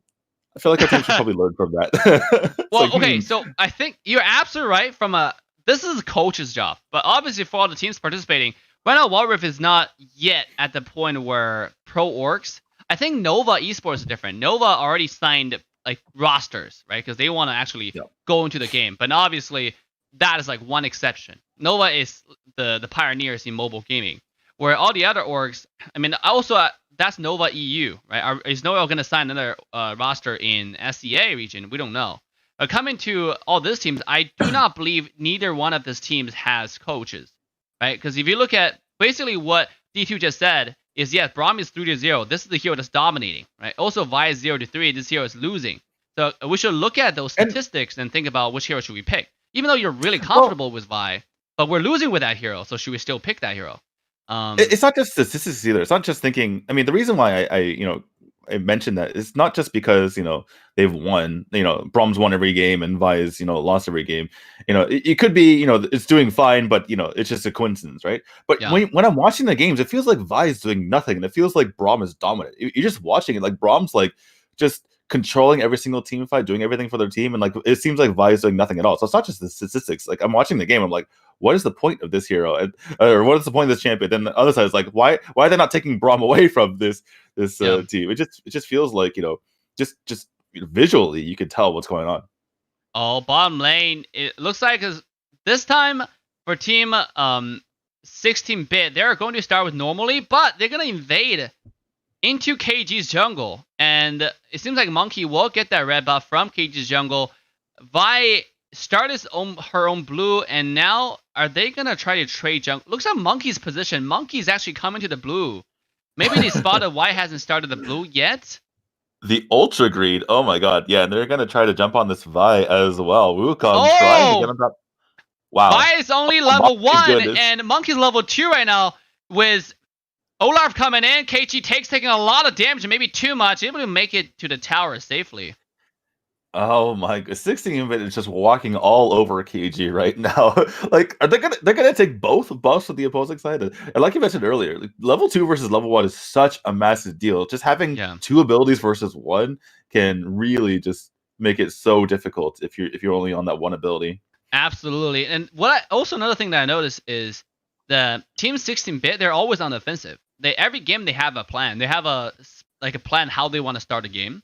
I feel like this team is very organized in a sense. At least the team are communicating, relatively speaking, right? They're talking about, hey, this is how we want to start a game. This is how we want to execute the early game, or our jungle invade. And that's exactly what's happening. Their comp is not necessarily stronger than the other side, but they invaded and then the team wasn't ready. They expected for Team KG, they expected a peaceful opening, but that's not what happened. Vi didn't even start a single buff.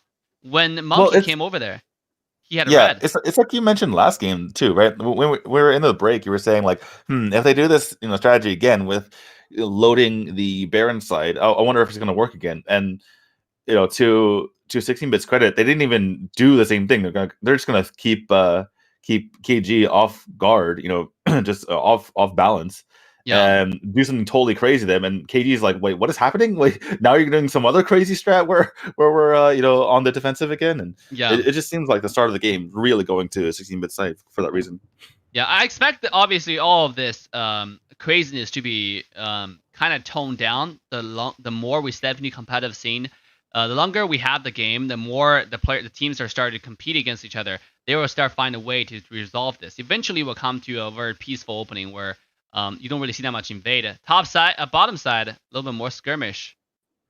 I actually want to. Did you know exactly what happened in the beginning? Like, did Vi just get pushed out of her red jungle? No, I think Vi just felt like she didn't have enough time to do the blue, so she just didn't do it. Because what happened is for Team 16-bit, they 3-man invaded the red buff. In fact, they're invading again on top side. Right, and they do get the kill there. They get the kill on Alistair. Misfortune is extremely low. All we can do is look at bubbles, guys. We can't actually change. So the bubbles moving around over the top side. Alistair goes down. Misfortune does not. But continue. How's Vi still level 1 there? So I think they 3-man invaded and then they leashed. So the support, the Braum and the Misfortune actually helped Monkey to get that red buff really fast. And so Vi didn't even start. Vi probably started the blue buff, but realized that, oh crap, like they already finished the buff, and now Monkey's coming because he saw that on the minimap.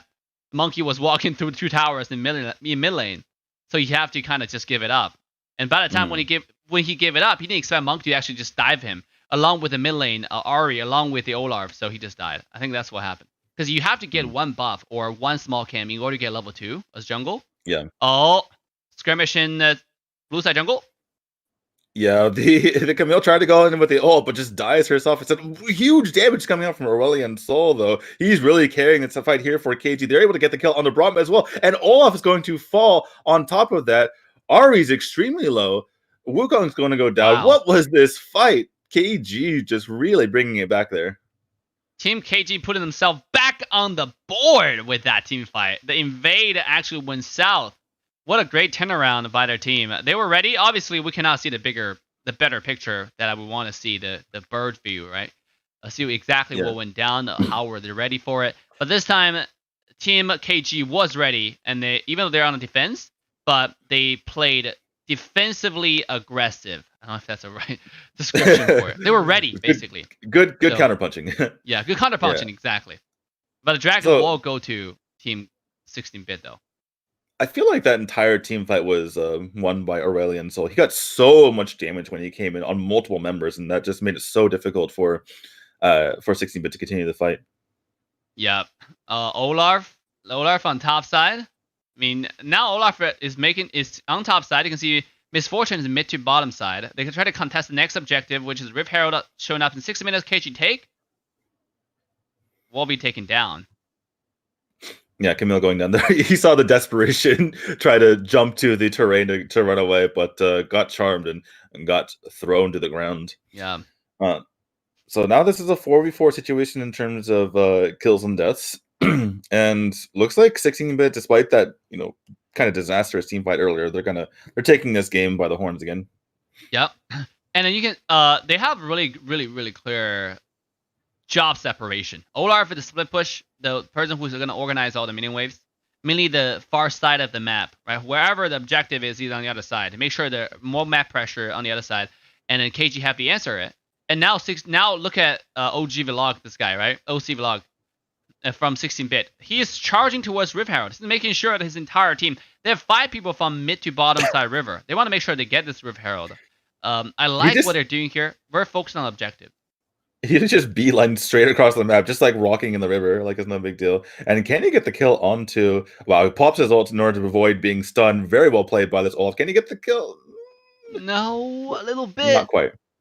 I think he could have gotten one more auto. I think he actually screwed up his abilities a little bit there. Yeah. Good timing on the popping of the ult, so he didn't get pushed back, but didn't end up getting the kill. Looks like another skirmish, a lot of bubbles on our mini map running around, but looks like nothing's going to come of it. I mean, these players that we're talking about are young competitive players, are inspired pro players or pro wannabe players in the future. So they're pretty young. They have fast fingers, not like me, old and fat.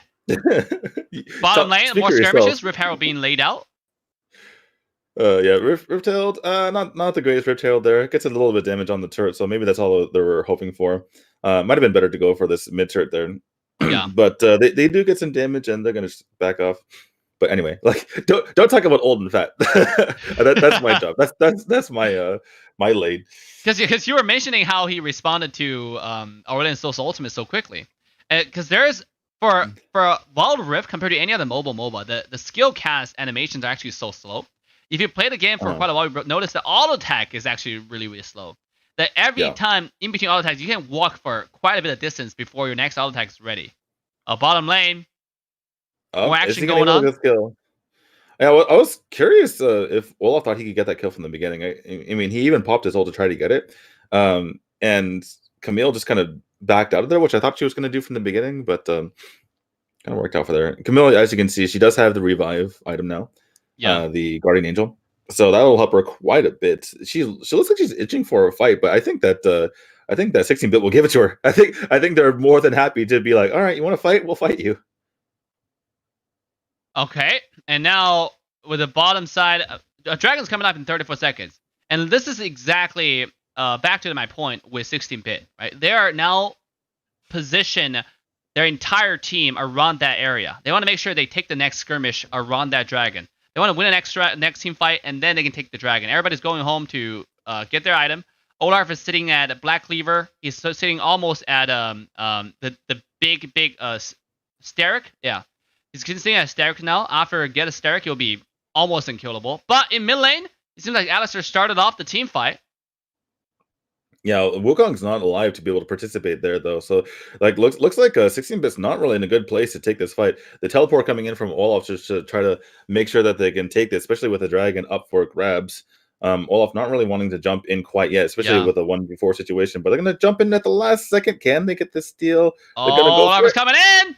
Oh no, they do not get it, but they're getting a good engage on this team fight though. The revive being popped here for I believe that's Ari, and she's going. Oh, that was Camille, excuse me. Camille, yeah. And she gets popped down in the end. So a revive and a death is a huge deal. Yep, that's the Guardian Angel as well as they lost the dragon. So good execution from the Cage Killer Gaming for obviously getting the Ari low, getting the monkey killed, getting that pick off is really important for them to get that dragon. But one dragon doesn't change the game that much. What happens is once you get the small dragons, if you secure the Elder Dragon, then it changes the entire direction of the game. If an enemy has a Baron, if you're able to get the Elder Dragon, you win the next team fight. Because Baron gives you a lot of stats. It certainly gives you all the stats that you dream of. But the Baron buff, the true damage, the extra bonus from the dragon stats is just too insane. That's why it's so important to stack those small dragons. It's not, but the small dragons again, individual dragons, they might be good, but they're not strong by themselves. I mean, in a sense, compared to Baron buff. But once they get Elder, it's like a nail on the coffin, seal the deal. Or Milano. Yeah, Elder Dragon is about 1.5 times stronger than the normal Drake buffs. But yeah, like you mentioned, they're pushing into the mid. We're just watching the mini map and seeing those blue and red bubbles run around, but they do get the kill onto the Ezreal, and they're pushing even harder into that mid side. Unfortunately, we get to watch this kind of boring skirmish over here. We just see bubbles instead. Milano, Misfortune is popping the ult. It seems like they got a GA from Vi. Yeah, Vi died. So. Yeah, Vi. So Vi loses her revive and her life. Again, that's a huge deal because now it makes it so much easier to kill her in the future. And it's definitely an opportunity cost to get that Guardian Angel, right? You don't have as many stats. So if you pop the revive and you kill her, you're basically nullifying an item. Yeah, because then the item doesn't really do anything besides just give you a little bit more a little bit of stats. But it's so expensive just for a little bit of stats. With Baron buff, this game once again just one-sided slide. Just continue to go they'll go down south for team KG right here. This is very risky here. KG very risky, trying to push down this mid turret, but I don't know if they're going to get away with their lives. Already trying to punish them for it. Aurelian still kind of pushes them away, but Alistair, run, Alistair, run, Alistair. Can you get away? He has the look at that push coming in. Yeah, the Wukong tried to get something happening there, but not going to overdo it. In the meantime, big knock up onto the Misfortune, and she's going to lose her revive. At least she does have the revive to come back though and continue this push. Yeah, GA being popped. I mean, when you get caught off, obviously losing GA is never good. But if you lose GA in a team fight, it's really effective. If you lose GA when you get caught, that GA become really useless. Now, obviously, really good job from Team KG there, finding the mistakes of their enemies and really punishing that. This is the second game in a row where 16-bit is doing a pretty poor job of utilizing the Baron buff. They kind of just chickens, without their heads, chickens with their heads cut off running around. Like they didn't really buff any lanes. They didn't really take a team fight. They got one of the revives popped. I'm not really sure they know what to do with this Baron buff. I mean, every team has a moment when you're in the heat of the game. I think sometimes we just brain fart, right? That's exactly what's. I feel like they do everything else well. I feel like they do a really good job in every other facet of the game, but when they get the Baron buff, they're like, wait, what do we do now? Because this is the second game in a row where they're kind of botched it. Yeah, exactly like you said. It's sometimes when you get too much excitement or when you're a little bit too nervous, you forgot what to do. You forgot the right thing to do. That's why practice is so important. That's why the good teams, they practice the same rotations thousands of times until even if they have brain fart, that their head is filled with fart, right? Like they just can't think, and all they open their head, it's just smell a fart, right? That they can still play the same way because they practice so long. It's muscle memory. So I mean, obviously we still not Wall Rift is not at that point yet, but eventually as the game grows, we're gonna see much better executions on all those objectives. Yeah, I just want to mirror this game with the last game as well. And one other facet, like it seems like 16-bit is controlling the game the entire time, and yet the turrets are even again. Like, what is going on? It Yeah. just seems like they should be, further ahead in these objectives if they have so many. If it feels like they've been controlling the game for so long.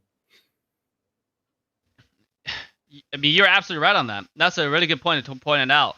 Despite the amount of advantage that they have, the control over river, but they're not able to push that to more towers. I guess it's also the Baron buff execution was obviously not the absolute best. A lot of room to improve over there, and also taking a slow in Wall Rift is actually okay because this game's pace is is much slower compared to any other game that mobile games that you watched. So if you watch like right now, it's only the next Baron's coming up, and then after that, there's going to be a Elder Dragon for the Infernal Dragon. So there are still a lot of objectives that hasn't even spawned yet. With that being said, that's just more objective means more team fights means more games. So well, we have teleport coming in. We have teleport coming in from Olaf, and he's immediately going to join in on this team fight. Stasis coming out from the Camille, but he's going to get taken down, or at least his revive's going to get popped. He gets popped right there, which actually kind of puts him in a terrible spot. It's already 1-for-1. The Ezreal going down as well as the Ahri. There, the Vi goes down as well. Alistair trying to get away, but this is exactly what 16-bit wanted. Unfortunately for KG, they take a team fight and they fall. They got the kill on Ahri. They have the initiation. I guess their enemies are just too farm at this point. They can't take on a straight 5-on-5 team fight. Ahri died in a second. Like, Ahri didn't even do anything in that team fight. I feel like it's right now. It's just the amount of goal difference is disgusting. For both sides. Yeah, it just feels like 16-bit just are itching for team fights the entire time, and once they're able to get into one, they just stomp their opponent. In between, it can be a bit shaky, but their team fights are definitely exemplary. Yeah, I mean they're one team doing one thing. That's one thing. That's what I like about them. Right? We mentioned that the biggest problem, the challenge that we see from Team KG, is when at least to the example of last game where it feel like they're disconnected. Right? They're one team hitting on multiple targets. Whereas when we look at the KR team, the team 16-bit, they're one team doing one thing. They're hitting one target, maybe except for Olaf, he just does his own thing. But his entire team is always at one position. When team fight happens, they're not missing members. They're never in short of a player in a team fight. Yeah, I mean that's the oldest. I mean it's a a saying in both sports and esports. It's better to do the wrong thing together than to do the technically the right thing separately, because at least you're doing it together and you're gonna have more success that way. Exactly. Camille top lane might get caught off here. Trying to get away. The misfortune flank. You don't see that very often, but she's able to secure that kill. The Ezreal is extremely low as well. He doesn't even have his revive, I don't believe. And Olaf pops his ult. The funny thing about Olaf is when you pop your ult, you are all in, because you actually lose some defense when you pop that. It actually makes it easier to kill you, other than the fact that you're able to get away from the stuns. But I mean, he's a lot stronger when he's low HP. So obviously, you want to be like when you activate that ultimate, you're absolutely right. It's all in time. So sometimes also it's like all out time, right? Sometimes you just use ultimate to get a speed boost and also the immunity, so you can run away. Yeah. So you're basically either all in or all out. You're not poking. Yeah. when you pop your ult, you're not. It's not poking time. Yeah, you cannot limbo. Oh, more skirmish on top side. When I say skirmish, there's rarely any big team fights from KG. It just seemed like people getting caught off. There you go. Yeah, I feel like this Baron was much better played here from 16-bit though. They did what I kind of wanted to do earlier. They just split off, had their team take whatever skirmishes that they needed to, but Olaf or just making sure that they get the turret and making sure that they utilize that buff.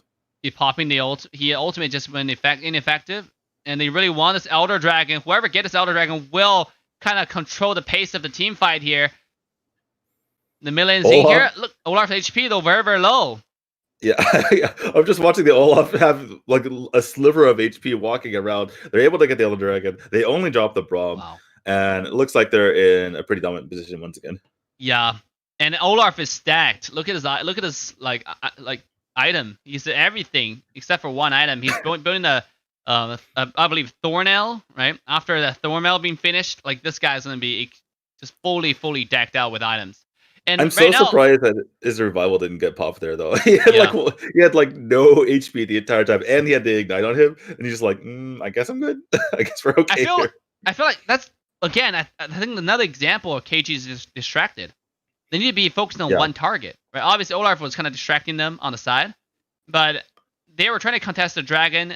End up losing the life of Israel. End up losing their support's life as well, and didn't even get anything out of it. Like if you're gonna focus on team fight somebody, right? If you're gonna focus on the stealing the dragon, try to steal the dragon, but they didn't get either one. So yeah, exactly. And then obviously their Malay was distracted, even though the Malay quickly turned around his attention back to the dragon, but it was too late. At that time, his marksman was already killed. Israel was already dead. Now, once again, one more Baron. This is the last hope. KG have to take this. And yeah, this is not gonna happen. You threw it to me, and I was just like, everyone's already dead. Looks like that's just gonna be game here for 60-bit. The KG tried to jump on them, and then they just fell flat in their faces. I was just saying, KG have to take this. You won't have a chance, but it's too late. The outer Infernal Dragon with 3 other dragons, 4 dragons on top of Baron buff. No, without Baron buff at that time, was already way too strong. The true damage just demolished everyone from KG, and in the 16 bits, we'll go to the semifinal. That was just hilarious. You're like, oh my god, we have a team fight, and it's over. True. It was true. There's not much else to watch over there. You can see that this is we get to see the team fight again, from it's like a replay. what was left of it, Yeah, actually, because that one we didn't get to see how fast it ended. Well, we're gonna see it now, and they're dead. Yeah. They showed up. Misfortune. It seemed like Misfortune just killed everybody, right? Yep. Well, that's just the synergy that they have on their team, right? They get the nice engage there from the Braum, and other teams just jumping in, other members just jumping in, and Misfortune just sits there, literally laughs because she laughs when she pops her ult. Literally laughs as she just shoots everyone down. Well, with the 16-bit victory, we are going to step into the next phase, the semifinals of the first bracket. We have obviously 16-bit versus actually I forgot the team's Geneva, right? How to pronounce the team's name. It's Geneva, right? Because I thought it gets lost. Dude, the names in the Asian countries are very, very too exotic. For Geneva's like Switzerland. Is it? Okay, well, anything that has English letters, it's complicated for Dave. So, anyways, that was GG's. Once again, big shout out to all the teams who participated. But with that, we're gonna have one more semifinalist, 16-bit versus Geneva. Geneva from Philippines, 16-bit from Korea in the next round, and we will determine our first finalist for the Sunday showdown. Tomorrow we're going to have bracket 2. So if you're watching the stream right here, this stream is brought to you by Trovo.live. If you're watching the stream, the grand final will be streamed exclusively on Trovo. So make sure you head to Trovo.live, sign up your account, and follow the stream link because that's where you're going to watch the grand finals. The best team from C will be there waiting for you. If you want to watch some competitive 5-on-5 gaming in the C region for Wild Rift, the most competitive region on the planet yet, make sure to head to Trovo.live. At the same time, this tournament is organized by Wild Rift Competitive. Wild Rift Competitive is the central place for all things competitive. They host weekly tournaments and events for the community. They also provide an easy way to find a scrimmage and recruit for your team if you're looking for members. Interesting competitive news. They also provide that and show all the current tournaments going on right now in Wild Rift. So make sure to follow their social media in description, Wild Rift Competitive. Most importantly, today, our co-caster, the one and only Sexy D2, is in the chat as well. You want to say hi to the viewers? Yeah. Well, hi viewers. How's it going? Do we know when the semifinal is going to be going? What's our ETA? Yeah, the semifinal, as we are deciding the time, we're going to take a short break, and I will come back once we have the time. So stay tuned in the chat. Do not go too far though. Get your soda, get your popcorn, get your New Year, whatever food you want to eat. Don't eat too much. I know a lot of people New Year resolutions lose weight. So do your best and forget the rest. With that, we'll see you guys in a little bit. Have a wonderful, wonderful rest. Bye now.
ladies and gentlemen, boys and girls, humans and pets, welcome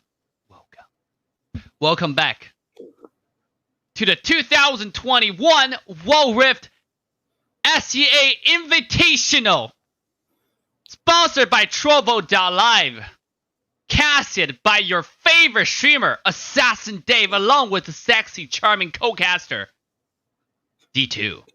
How you doing, D2? I don't know if I can. I don't know if I can handle that amount of energy right now. It's not. I'm not even started. What are you talking about? I don't know if I can match that. It's a little bit. Your energy is a little bit too overwhelming for me. We got 16-bit versus Geneva. What do you think? I'm really interested to see this because both teams pretty much stomped their opponents in round 1. So yeah, are we going to see a really close game, or is one team just going to be much better once again? The other thing that's interesting to me is that both teams had very similar drafts, right? Braum every time, right? They didn't want to go. They basically stomped on the opponent's Vi every time. So yeah.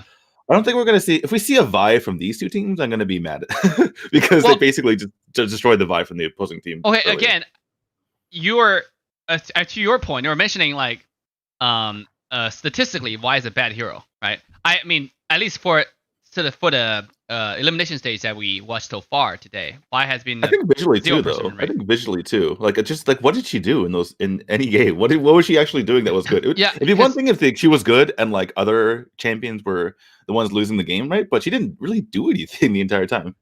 Yeah. Well, one thing that I do notice is the team who picked Vi, they just get outdrafted. They were left with very little choices. So, and obviously, Wild Rift is still just starting, you know. So we don't have that many hero choices. If you take away Lee Sin, if you take away Lee Sin, what are the jungle choices left, right? We have Xin Zhao, you have Y, you have Amumu, right? Also viable jungle choices. Now, obviously, you can also go monkey jungle with Lee Sin being taken out. So Evelyn can also be jungle, but right now people rather play Evelyn mid to take full advantage of the early wave clear. So I mean, I guess people are picking Vi, also because of limitation of choice. You know, I mean, eventually once Wild Rift has more heroes, you will probably see more options as well in the jungle. Yeah, I just don't think that. I guess maybe I'm harping on Vi too much because it wasn't totally the fault of Vi that they lost. I mean, they were going against a Wukong jungle as well, so it's not like the Wukong was, being completely dominant or anything like that. Yeah. But I don't know. I'm just hoping to see some good drafts from these teams. Absolutely. I mean, obviously we already see that both of the teams, they prioritize Braum, right? So we want to see like how to be honest, I think the competition between the two teams are gonna be the support. Right? Who has better initiations? Which team has clearer goals? Both teams we see that are pretty objective focused. They stump their enemy because they have better game plan. Now, the Korean team has shown us some interesting strategies today, right? Stuff that we didn't see from other teams before. Especially the first game they went against KG, right? They had their Dragon laners, the two Dragon laners, the marksman and the support, go into the Baron lane. Actually took the KG by surprise. I talked to the player afterwards. We actually been talking for a while while I was eating dinner. And then, he was surprised also. They said their entire team didn't expect that to happen. So to show you that one team is coming really prepared, the other team is just starting. So right now we have bans being ready. I think Zed, Oriana, Lee Sin are all being banned. No, not Lee Sin. It's Zed, Oriana, Evelyn, and Akali. Evelyn. Quadruple mid ban. Yeah, a lot of assassins being banned. That's actually quite interesting. I mean, without further ado, let's quickly jump into the ban picks here. Look, this time it seems like both teams are pretty even. We can see the draft. You know, it's almost matched. It's really perfect, so we can see both team perspective. So let's quickly jump into the pick phase right now from both sides. The ban has been finished. D2, once again, can you repeat for what the hero is being banned? It was Evelyn, Akali, Zed, and Oriana. A lot of assassin bans, you know. Yeah, all mid as well. I don't know. I mean, sometimes Akali's played in different areas, but like pretty much quadruple mid ban. And starting off with the Gragas here, I'm actually so surprised that these teams haven't prioritize Braum. Like they go for Braum this next pick right here, but I feel like Braum just wins every game. And then they're hovering the Vi, which makes me sad. But they also have the Braum. So what happens when the 4-0 champion gets paired with the 0-4 champion? well, also the interesting thing is Braum having a really successful win rate. That's also because Alistar was being banned in the previous rounds, right? Like Alistar wasn't. Yeah. There was one game Alistar showed up in the last match where KG taken on 16-bit. But right now it's the at least the semifinalist for the first bracket. I think they're not prioritizing Braum because they think Alistar is also available. Both of the tanks are really good. Alistar has more consistent quad control, where Braum is more of a he lands his ult and then he throws a passive on and he's pretty much done. Alistar can engage, be really effective starting at level 2, where he has the WQ combo. Alistar just bumps people around and kind of is a super CC man, whereas Braum is much more well-rounded, right? Yeah. He's kind of he's got a little bit of slow, he's got a little bit of poke, a little bit of a engage, got a lot of defense. So they're both strong in different ways. So both have been finished. On the 16-bit gear, we do have Misfortune, Alistar, Lee Sin, Ari mid lane, as well as Camille on the side lane. On the team, now we're switching to Geneva's perspective. It's Braum, it's Shyvana, it's Olaf, Jinx, as well as Gragas. What do you think about the draft so far? So who? Oh, okay. The Gragas is mid. I was wondering who the mid was for Geneva. Or wait, I'm getting confused. Who's who? Okay. Korea. Okay. So the Korea team is 16 bits, and then I got right now you're watching Geneva. Right, because Solgi sounds like a Korean name, so I got really confused for a second. Wait, which one? Well, for people who don't know, it might even sound like a Japanese name.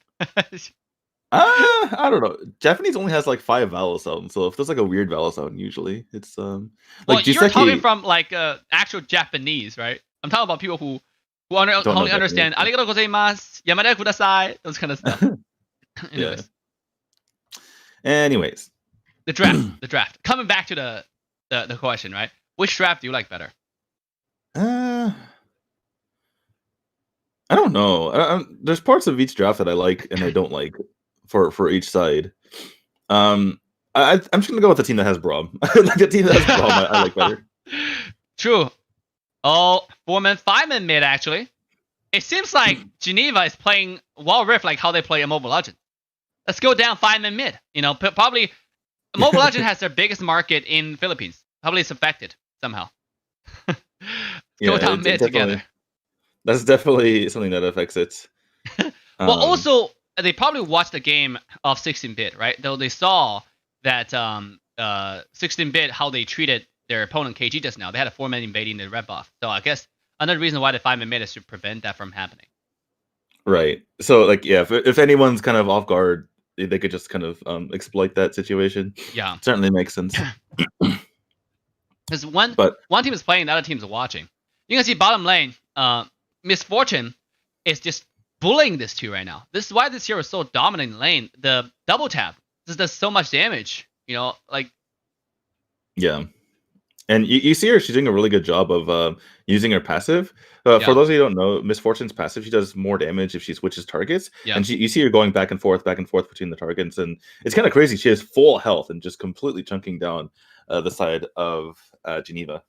Yeah, I mean, Jinx is one of the weakest marksmen early game. This is why I don't understand too much about Jinx pick. If you want to combo something with Braum, I mean, personally, Israel combos really well with Braum. Israel can easily proc Braum's passive, and Israel also skills really well. So, this is actually just the reason why Geneva they picked Jinx twice today, which I actually don't understand that. But now a little bit skirmish on the top side, it seems like 16-bit will get a first blood. Yeah, 16-bit were able to take out the Olaf there, using the gank from the Lee Sin to combine with the Camille. So working out pretty well for 16-bit thus far. And this time we have 16-bit with switch to perspective. We actually have their mid lane stream. KR best mid. I like that. Well, he can't lie. He's undefeated today. Although they're the only Korean team we've seen, so just by definition.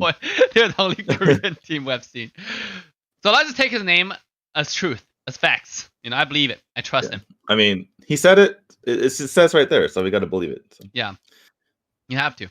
And then he bought a skin for it. When you buy skin, you have to have confidence in that hero. Otherwise, you wouldn't buy skin.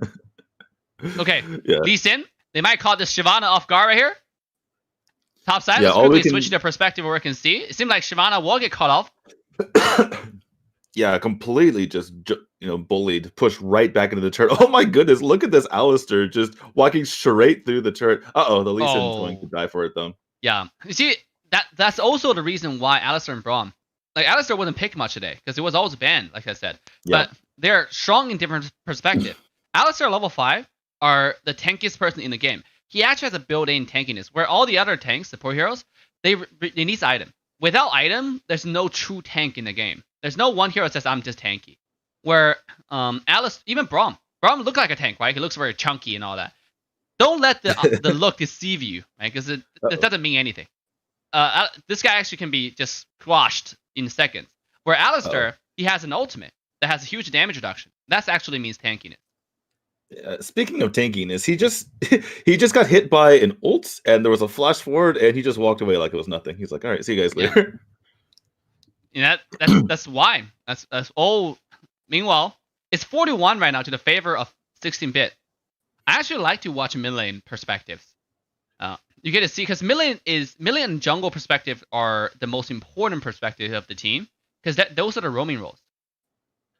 Yeah, wherever the action is, they're going to be there most likely. Dragon? So, yeah, the Dragon is up. And like you said, it's 4-1. There hasn't really been a big team fight. It's just it's just 16-bit kind of leaning on Geneva and getting a couple kills here and there. But they've definitely taken a big advantage because of it. You see here, the already making sure to take out the jumpy plant thingy, whatever it's called. And oh my god, big ult coming out here from Miss Fortune. Shyvana's going down. It looks like the Braum was nearly about to fall there as well. And Geneva is really feeling the heat right now. Yeah. This is why personally I don't like Shyvana in competitive scene that much at all. The hero is way too weak. Like without his team, Shyvana is more of a skilling hero. It's like a skilling jungle. Whereas jungle role, from my understanding of the current Wild Rift meta, is more of a hero that you have to carry the pace of the game. You have to be able to contest objectives. So that's why Lee Sin is so good, because the early game is strong, his quad control is insane, his mobility is second to none. There's no one better at this point, right, than Lee Sin as a jungler. Right, and if you're Shyvana, you can kind of control the pace of the game, but it really relies on you actually getting the dragons. Exactly. And with 16-bit taking the dragon, they've basically turned Shyvana's passive into nothing. Her passive doesn't exist right now. Yeah. That's exactly what we're talking about. It's a dilemma, right? Because your passive requires you to take dragon, but he's so weak that if enemy team plays, skirmish bottom side. Oh my goodness, I feel sorry for that Olaf. The Lisa just comes in and just kicks him right into the just kick right to the face. And he's dead. Yeah. That was right now we're watching 16-bit mid lane called KR best mid, by the way. So back to what I was saying. If Shyvana doesn't get that team support, it doesn't get the good team fight where he gets like multiple kills or just secure the dragon, like start snowballing that point. This hero is literally just a mediocre jungler. Yes, you can turn you to wear a scary look with that dragon form, but then if you don't get a passive, if you don't get a dragon, it's not that effective. Another skirmish happening. Yeah, engage onto Braum. He's going to have to run away from here, but he's not going to get away from Camille's ult. He's going to fall first, and they're going to look for more, going to jump onto the Gragas as well, and that is two big beefy boys right into the ground. Team KR popping off today. They're always organized. Every time they take objectives, it's always firemen. You saw that the skirmish over there at the Rift Herald. Braum was trying to get some vision, but the entire 16-bit was ready. Carapace mid had a crazy full range charm there, nearly picked up the kill. But yeah, we were talking earlier, both of these teams stomped their opponents in the first round. And we're thinking, well, maybe it might be a bit too closer this time, but not the case. 16-bit is really bringing the heat. Yeah, we're really looking at the 16-bit just dominating right now. They have the control of the river. The next dragon is Infernal Dragon. In my opinion, that's the most important dragon in the game because it does give you straight up damage boost. The the Ocean Dragon gives you the Omni Vamp, which is physical magical lifesteal. You have to have damage for that. If you don't have damage, like what's the point of doing 10 damage and getting like 1 point HP lifesteal? Yeah, the other dragons are, you get a shield, you get movement speed, you get Omni Vamp, and then like you mentioned, the Infernal Dragon being like likely the biggest, most important one because of the damage boost. Especially that one being the Outer Dragon. Oh my god, it's so game changing. You know, a little bit more skirmish, a little bit more team fights happening mid lane. Actually, no, nothing happened. Seems like they were gonna happen. Yeah, switching back over to the 16-bit perspective, we saw Braun kind of running through the jungle there, trying to get back to his team, but they got aggressed upon. We have the Ahri trying to catch up to this fight while everything is going down. Uses her ult actually just to catch up and get the kill onto the Jinx. Oh my goodness! And gets the charm and forces the Olaf to use the flash away. So a little bit late arriving to the party, but definitely arrived at the right spot. Yeah, more like a finishing off move. You know, when your team is snowballing, if your team is grouped together, if your team, this is exactly what I expect from a good team because they do the right thing. When you have the advantage, what you want to do is take the advantage. Like if you know an enemy team cannot take team fight for you against you because you're so strong, you're so far ahead. What's the point of like always split pushing? Split pushing is a strategy where you're even or you try to create mad pressure. But if you're ahead, you should force objective. If you force team fight, if they know they cannot take team fights, they back away. Then you get objective for free. And that's exactly what 16-bit is doing, right? They're forcing those team fights before the objective comes up, and now they're looking to get a free dragon against this Infernal Dragon and Shyvana. Yeah, and like once more, they're just nullifying the ult of the Shyvana. Camille just a really ballsy play, jumping, using her ult, going 1v3. In comes the Alistar to try to get the damage in. And as we see here from the Geneva perspective, they're getting aggressed upon heavily. Yeah. I want to go back. So hindsight is obviously 2020, but I now want to answer the draft question. And now that we see this draft in action here from 16-bit, I now like their draft better because it just makes sense. Everyone is so aggressive; they have so much mobility, and they have so many ways of just engaging and initiating a fight, right? Lee Sin can jump in there, Ahri can jump in there, the Alistar can jump in there, everyone can jump in there. The only one in the back line is going to be the Misfortune, and the entire time while everyone else is getting distracted, she's just sitting there firing off.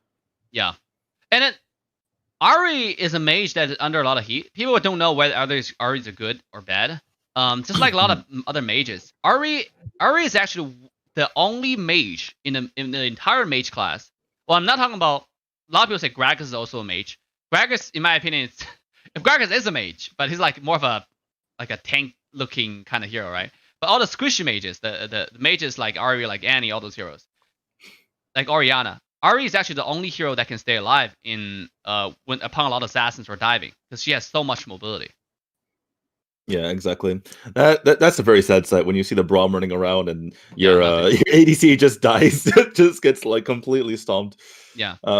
Just a bad feeling. Not a good day for Braum. Braum just kind of carrying his shield, like, what am I doing here? Exactly. And now they feel like Team Geneva is feel like lack of directions because 16-bit they're just pushing every tower. They're taking every dragon. They have a direction. They have a clear call. This is back to what I was saying about this team going against Killer Gaming, KG. The 16-bit just feel like they have a direction, know exactly where to go. Their team is on the same page. Now Ahri might not be. Well, she seems like she's fine. Just a little flash away, and she'll be okay. Looks like she has the teleport too, which is pretty unusual, I would say, for Ahri. I think they want her to actually split push. Weirdly enough, normally that goes to the one of these side laners, but looks like Ahri is going to fulfill that duty here, and she's going to pick up the teleport in order to make sure that happens. I think one of the reasons why they do that is probably because they're trying to leverage Camille's ultimate to force a team fight, because Camille's ult can make someone stay. Yeah. And since Ahri is so farmed, and she's already hard to kill even without farm, because the ultimate and flash, and the skill 2 gave her a lot of movement speed. So now, obviously, her word clear is also good with all her skill kits. So I mean, I guess it makes sense to have her do it for the KR team, for the 16-bit. They can have multiple people doing multiple jobs, except for Alistar and Misfortune have to stay together because this misfortune just does not have any mobility. Well, Olaf, while we were talking, Olaf just happened to die. Not even sure how. He just, how this game has been going. People just dropping like flies. I want to kind of go back to what you said about Camille, though. It seems like she's a really good hero or good champion for snowballing the game. Because, like you mentioned, she can just force a fight. And when you're behind, you don't want to be fighting. You want to just be slowly catching up. Yeah. And Camille can kind of force that situation. Looks like the game is on its last legs. Two of these inhibitor turrets falling. The bottom one, the wave's getting pushed in. It looks like 16-bit's going to finish that one off as well. Just looking at the mini map, obviously, because Ari's kind of doing her own thing. They dropped the last inhibitor turret. Now they're pushing onto the Nexus. If it doesn't end here, it's going to end soon. There's the ult coming up from Shyvana. She's going to get her revival popped and then swiftly die afterward. Ari doing a lot of damage in the meantime. That's going to be a flash away, but look at the Nexus. This is going to be falling right now. Yeah. Just the cannon itself can end the Nexus right now. And that will be game 1 to the favor of 16 bits, just like that. It's not it's kind of anticlimactic, in my opinion. It feels like the game just snowballed without stop. Like we don't see any big like turnaround or like intense team fight. This one side destroying, completely demolishing the other side. And we talked before the match started. We talked about the fact that both teams really dominated the first round matchups. Strangely enough, this was the most one-sided game of the day, and we've had all one-sided games. It actually ended so fast. They don't even have to take a second Baron or Elder Dragon, right? This ended with the first Baron. It was just continuous momentum for the side of 16-bit, right? Because every single time that Geneva wanted to make something happen, someone died, right? There's someone was always dying. So it was just like a power play the entire time. 5v4, 5v4, 5v4. And there's no way you can try to come back if it's continuously 5v4 like that. Absolutely. And obviously, 16-bit is the Korean representative for the Wild Rift C Region Invitational, guys. So which team is your favorite team today? Obviously 16 team being so far the number 1 of this group. It doesn't mean they will be the number 1 of the tournament. Remember, this is only the first bracket. Tomorrow is the second bracket. And then we have the crowd's favorite, actually, the Philippine representative, Acer Rift. I heard a lot of stuff about them. I have never seen them play, so I'm really excited. Yeah, and if we do have 16-bit beating out Geneva here, we could potentially see, Ether Rift, Philippine Revenge in the potential finals on Sunday. But this is I do. You asked me what my favorite team so far. It has to be 16-bit, not just because they're winning and I like seeing good teams play, but also because they're playing really interestingly as well, right? Like they're always switching it up. They have good draft strategies. They have good team fighting, which is always fun to watch. And they're starting off the games like so creatively, right? The first game we saw, they randomly had Jin going off against the Malphite bot. The next game they do a double jungle steal, and then this game, they kind of preempt the 5-man mid of Geneva, and they're like, nope, sorry, we're not going to fall for that. So they're really just kind of mixing things up. Also, now when we say 16-bit, it's like number 1 team of the day, the star of the day.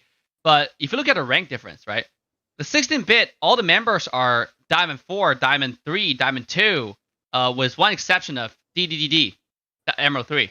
Whereas you look at their opponent, Geneva, there's only 1 Diamond 4 there. Everybody's in the Emerald rank. So there's also a difference between just the player's skill by itself or their understanding of the overall meta, right? If you're obviously not Diamond yet, you're not going to go against the top tier player coming from in the C region. Because once you're a Diamond, you're going to queue in the Diamond rank. And that happens like very frequently. And you will then start going against like server number 1 Yasuo, server number 1 Zed, server number 1 Akali, all that kind of stuff. They're all hanging out in the Diamond rank. So obviously, this is also why, in my opinion, the 16-bit is making a lot less mistakes, and they're grouping up a lot more. Because once they have certain objectives, they understand how to take those objectives and turn them into more bigger advantages. And right now, you can see the bans being happening. We have a Shyvana ban. Oriana, Gragas, Shyvana. Like, what do you think about a Shyvana ban so far? I don't get it. I don't understand the Gragas ban either. I mean, the team that banned Gragas was the team that used him last time. So, is Geneva just afraid of 16-bit potentially picking Gragas? I'm just very confused. It seems like last ban will be an Evelyn ban. I mean, Gragas is very, very strong in lane. Gragas is a flex pick. Gragas can go anywhere, right? He can be a support. Yep. He can be a jungle even. I do not like Gragas jungle that much because the jungle clear is not that fast. But he can be a support. He can be a silent. He can be a mid lane. ADC. Yeah, he doesn't lose to any lane. It seems like he just wins in every situation. And now with the second game ban pick, as we go over the bans again, I think it's Orianna, Gragas, Evelynn, and what's the last one? Shyvana. Yeah, and looks like we're gonna have my nightmare again. The Vi pick. I do not like this Vi pick. Oh goodness, Lee Sin versus Vi. It just feels bad. It feels like Lee Sin just a better Vi. Yeah, it's okay. Like, it's exactly. Lee Sin, in my opinion, is the better everything. You know, like he's a tier S jungler right now. So right, what I don't understand is why they pick Vi so early. Like if you want to pick Vi, sure, but then pick her last, yeah. Yeah, pick her last. There already is a jungler from the enemy side, you know, from 16-bit. Interesting. The only thing I can say is like they're trying to see what their opponent's going to do, and then they counter pick, right? So they're picking, you know, a champion that they know they're going to pick anyway. That's the only reasoning I can have for that kind of thing. True. Otherwise, I kind of have to agree with you though. I think they're just limiting their options there by going with the. There were a lot of meta heroes they can pick, right? For example, they can pick up the Braum that has one of the highest moon right now, except for the last game, right? They can pick up a Kali, who's really, really strong, right? Obviously, Evelynn being banned away. Look at both comp right here. On Team Geneva, we have Alistar, Garen, Vi, Zed, and Jhin. Meanwhile, their opponent's side is Akali, Lee Sin, Braum, Misfortune, and Darius. Like, what do you think about this draft so far? I think that the 16-bit side has a very similar strategy to the last game, right? There are a lot of, you know, good engage champions, and then they have Misfortune just, you know, dealing damage from the back. From the side of Geneva, I don't get it, to be honest. I don't understand like the purpose, like what they're trying to go with here. Well, we'll have to find out in this game. But it's gonna be the Akali mid going against Zed. Akali is immediately dominating that lane. Jungle wise, Vi and Lee Sin, if they meet each other in the river, it all depends on who has less skills. If Vi happened to use all her skills already on the river scuttle, for example, and then Lee Sin wins. If Lee Sin did the same thing, then Y wins. The reason why Y is picked right now in competitive is because that exact reason. Because he's probably the only jungler that can match Lee Sin early game. Otherwise, you're gonna lose your jungle by default, right? If you pick out Mumu, for example, you bet the Lee Sin team, the team that has Lee Sin, is gonna invade your jungle because you're so weak, you know, early game.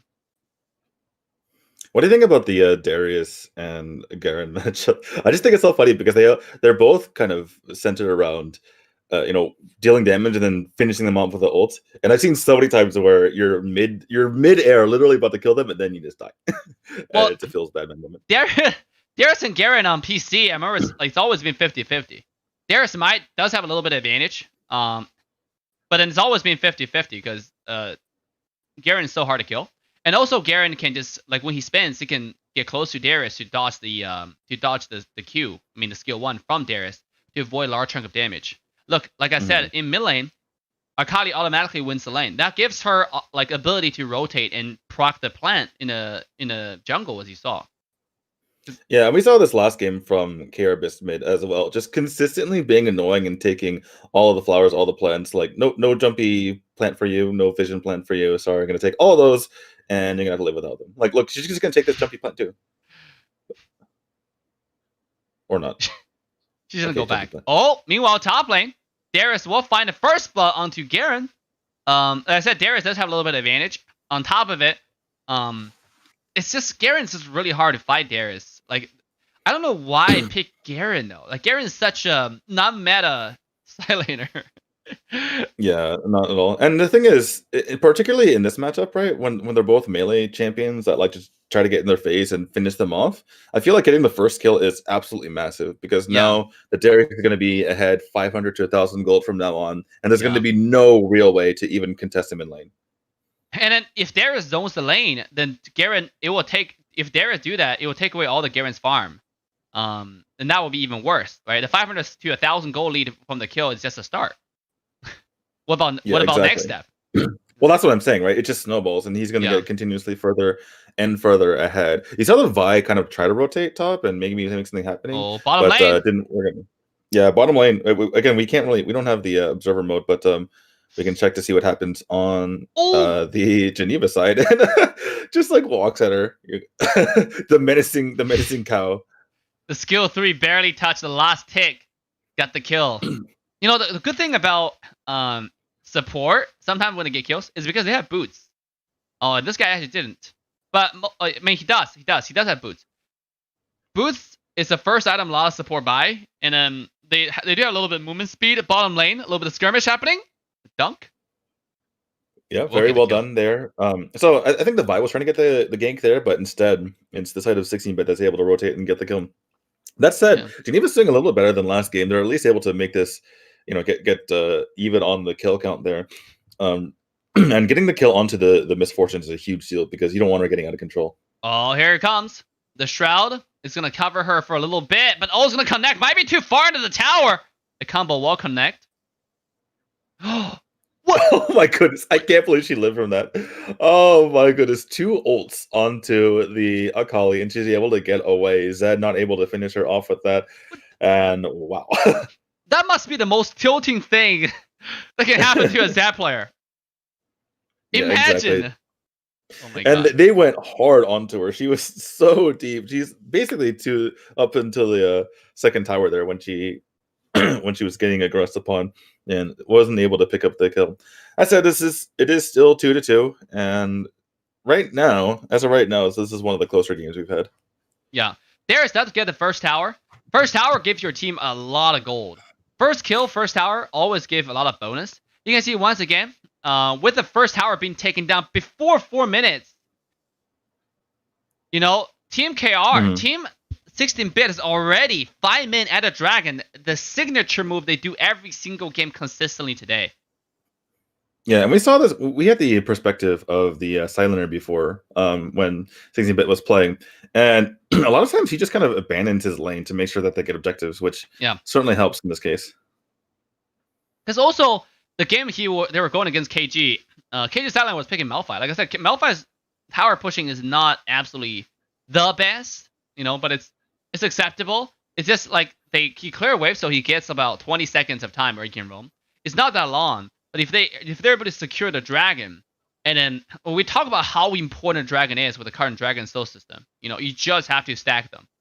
And also dragon, another benefit of dragon is if you find in there and then they have a split pusher who try to take your tower while you're taking the dragon, if you're able to bait out a team fight, that's a 5-on-4 team fight. Usually before that nothing too severe will happen. So at the first dragon team fight, you might get a huge lead because of your rotation. Yeah, so the fact that they rotated so quickly though meant that Geneva couldn't really do anything about the dragon. They couldn't even contest it at all because of the 5 men. But they missed the siege mid. I feel so sad. He missed the siege mid. Anyway, he's rotating over up into the top lane. The Vi does go down, and they're gonna flash, try to get the kill onto him. I think that's gonna be it. Yep, the ignite is enough to finish him off. And that is 2 kills going on the side of 16-bit. The Zed's going to come in with an ult and try to finish off this Lee Sin. Lee Sin getting away with 0 health and tries to jump back in, but Zed finally able to pick up a kill with his ultimate. Lit up the fire! Zed finally finish off the kill. The kill that used Ignite a little bit earlier with a combo. But, kill is a kill. Eventually, able to get Lee Sin to 1 HP. I don't understand why Lee Sin dashed forward and maybe he's trying to get a counter kill on Zed. It was a little bit too I think greedy. He knew he was dead. I think he knew. Oh, you're talking about before that, okay? Yeah, I'm talking about Lee Sin, where he could have used a dash away from the shadow, then he wouldn't take that much damage, right? He wouldn't die. But he dashed forward into Zed's shadow for some reason. I think he was just trying to kick. Now Vi is starting the Rift Herald, it seems like. Yep, a little bit of overconfidence potentially, just trying to outplay the opponent. Looking over at the Geneva side now, like you mentioned, they are getting the Rift Herald. Going to take it uncontested. Looks like the 16-bit knew that this was going to happen, so they're kind of okay with it. Rift Herald not quite as important an objective as the dragon because you can always just defend it, whereas dragons are buffed for the entire game. Dragon is stackable. Rift Herald only happens one time. It's like when you play Monopoly, like when you get those utility cards, you have to get them because like those are scalable. But small cities sometimes it's happened one time. So when you have the choice, like which one are you gonna get? That's kind of the choice here, and that's what they did. Rift Herald is, and also Rift Herald is only effective if you're able to win a team fight in a lane, right? Then you can release Rift Herald and push some towers with it. If you don't win a team fight, or speaking of team fight now, look at the top side. Oh yeah, looks like the Alistair is trying to make something happen, but I mean, Misfortune not really giving him the time of day to do so. But talking about the dragon again, you see this little white speck of shield on all the members of 16-bit. That, oh my goodness, they're aggressing onto the Misfortune, and she's going to go down potentially. The kill does go to the Alistair, but yeah, Alistair on a killing spree. Doesn't let his Jin get the kill. He's like, I'm going to finish this off myself. Oh my god. Alistair has 3 kills right now out of the total 5. He has 60% of the kills. This is a hyper Alistair? Like, what's going on here? Alistair carry. Alistair's a real ADC. Jin is just there to support him. I think so. Look at Jin setting all the bombs to get vision for Alistair. Yeah. Setting up the bombs, using his ult to slow them down. I mean, it's not for the damage. His ult is there just to slow them down so that Alistair can go and get the kill. Yeah. But it was good engage, though. Like, this is why you go Alistair, because engage is so swift. Now, it seems like Team 16-bit is starting the dragon once again. Again, that's something they prioritize. Yeah, and they get the Infernal Dragon this time, which gives them more damage. So if you combine the dragons, they have more damage and they have an extra shield, which is certainly going to help them in all their team fights going forward. Wow. I mean, again, like, Rift Herald is cool and all. It's just, in my opinion, it's just not the must-have. Right? Baron buff is almost like a must-have. But Rift Herald is like, it's like a one-time thing for a single person. It doesn't buff anything. It doesn't help your team fight. Like, none of that. Give it a little bit of gold. If you get a turret, it's nothing. Yeah, the Alistair trying to jump in and get some damage, and the Akali trying to get some damage in as well. She's untouched this entire fight. In comes the Misfortune and gets massive ult on all of them. Lee Sin's going to jump back in the fight, but he's nearly going to get taken down. He does get taken down in the end. Now this is turning into a desperate team fight for either side. The Revival comes out super low. Is the Vi, the Evelyn the Akali trying to finish this off. Doesn't get the damage up. Is she going to get? There's no way she gets away, right? She's getting movement speed. Right? She has an E, maybe a reverse EQ will finish up the kill. We'll see. Nope. You're kidding me. I can't believe that Akali missed her first ability there. Bringing shame to Korea's best mid. It almost felt like the Zed moment. When Zed was Y and Zed both you all on this like body, but didn't kill her. Yeah, but that was a little bit. I mean, they were under turret, so there was like a time constraint there, and it was a bit harder to finish up the kill. I think KR best mid is just really salty right now. It's like, how did I miss my first ability there? Like, literally just press the button. Because I think she was getting greedy. She was trying to use the first ability to finish off this kill and to go for the other one who was running away. Yeah, it seems like that was like engage. Knock up onto the Lee Sin. They're gonna go ult coming up from the Zed here. But he's going to get extremely low himself, and the Akali finishes off the kill on to the Zed, and that was a failed initiation. Here comes the ult coming up from Braum. There's going to be lots of damage coming. I can't really see who's dying, but I guess it was the Garen who died. And yeah, they're getting aggressed upon heavily. Oh my goodness. Ad gets the kill. What was that? That's Darius for you. So Darius, his ults can do double damage sometimes and does true damage. So if you get a lot of ability or attacks on, then it's increased the damage of your ult by a lot. And I believe that since Darius got the double kill there, if you use your ult and it kills someone, then it immediately gets reset. So I believe he got the kill onto Garen and then immediately has ult set up there to kill the Alistair. But that was insane. The damage was unreal. What? Well, look at Alistair's health bar, right? He doesn't have much health. I think he's building a lot of damage, right? He's naturally tanky, like you mentioned earlier. I haven't got a chance to look at his items, but I think he can. If you look at his items, I think it's. He has an item that gives you like a little surrounding blizzard when you use your ultimate. I gotta remember the items' names, but even still, it's called Zaki's Convergence, Zeki's or Zaki's Convergence. It gives you a blizzard that does helps your ignites a nearby ally's attack. So it's a defensive and attack item at the same time. It helps because it helps the ally to do damage. It doesn't give you any HP. It just gives you armor and magic penetration. Still, that was one skill one. Alistair was full HP. One skill one to get the full 5 stacks was no ultimate as ignite and he was dead. Oh my god, this is not. Oh, the engage coming out here from Geneva. I don't know if they can get much out of it. They're getting a lot of damage on to. I can't even see who it was, but the Garen goes down. Multiple members go down. 2-2 to the Alistair, and they only get the Braum in trade. And now this looks like it could be a finishing push here from 16-bit. Wow, 16-bit taking a just dominating demonstration to like bringing all this show to us, like 2-0 all the way to final, and they will take this win like nothing's happening. Yeah, undefeated all the way to the final. I believe this was our closest game thus far. Definitely back and forth in the beginning, and Geneva tried to take back the initiative by getting a lot of nice gank kills, but in the middle of the game there, 2 members went down, especially with Darius kind of leading that push, and then from there on it was just a snowball. Wow, guys. All I can say is wow, what a dominating performance as we described. What a show tonight by KR Best Mid by 16 bits by the Darius. They showed up, they focused the objective as a team. Everybody had their moment. Their silent lane definitely played it really well, right? Called Honey Badger. And sure enough, the last game, the damage from the Darius was insane. Like unbelievable. I didn't think you can just skill 1 and ult and kill a full HP Alistair. Yeah, that was pretty insane damage coming up from him. But it's like we said at the beginning of the match, or beginning of the game, I should say, when we had the Garen going against Darius, like, well, whoever gets the early advantage is going to be in a huge state, in a hugely advantageous state there. And you saw it at the end because he just kind of dunked on the rest of the team from that part forward. Yeah.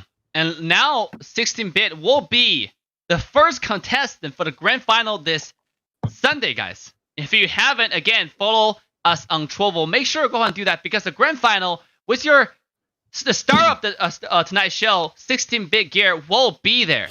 And they will be going against the favorite of the second bracket. Meanwhile, the Geneva is not completely out yet. On Sunday, they will be competing for the 3rd or the 4th place. Whereas 16-bit gear, they already secured themselves $100 US. Because the first place is getting $350, the second place is getting $100. And the 3rd place is only getting $50, which is still higher than all the Wild Rift competition available community. So we're hosting the highest prize pool tournament. And remember, this is just a small step towards a much bigger tournament coming in on Trovo, guys.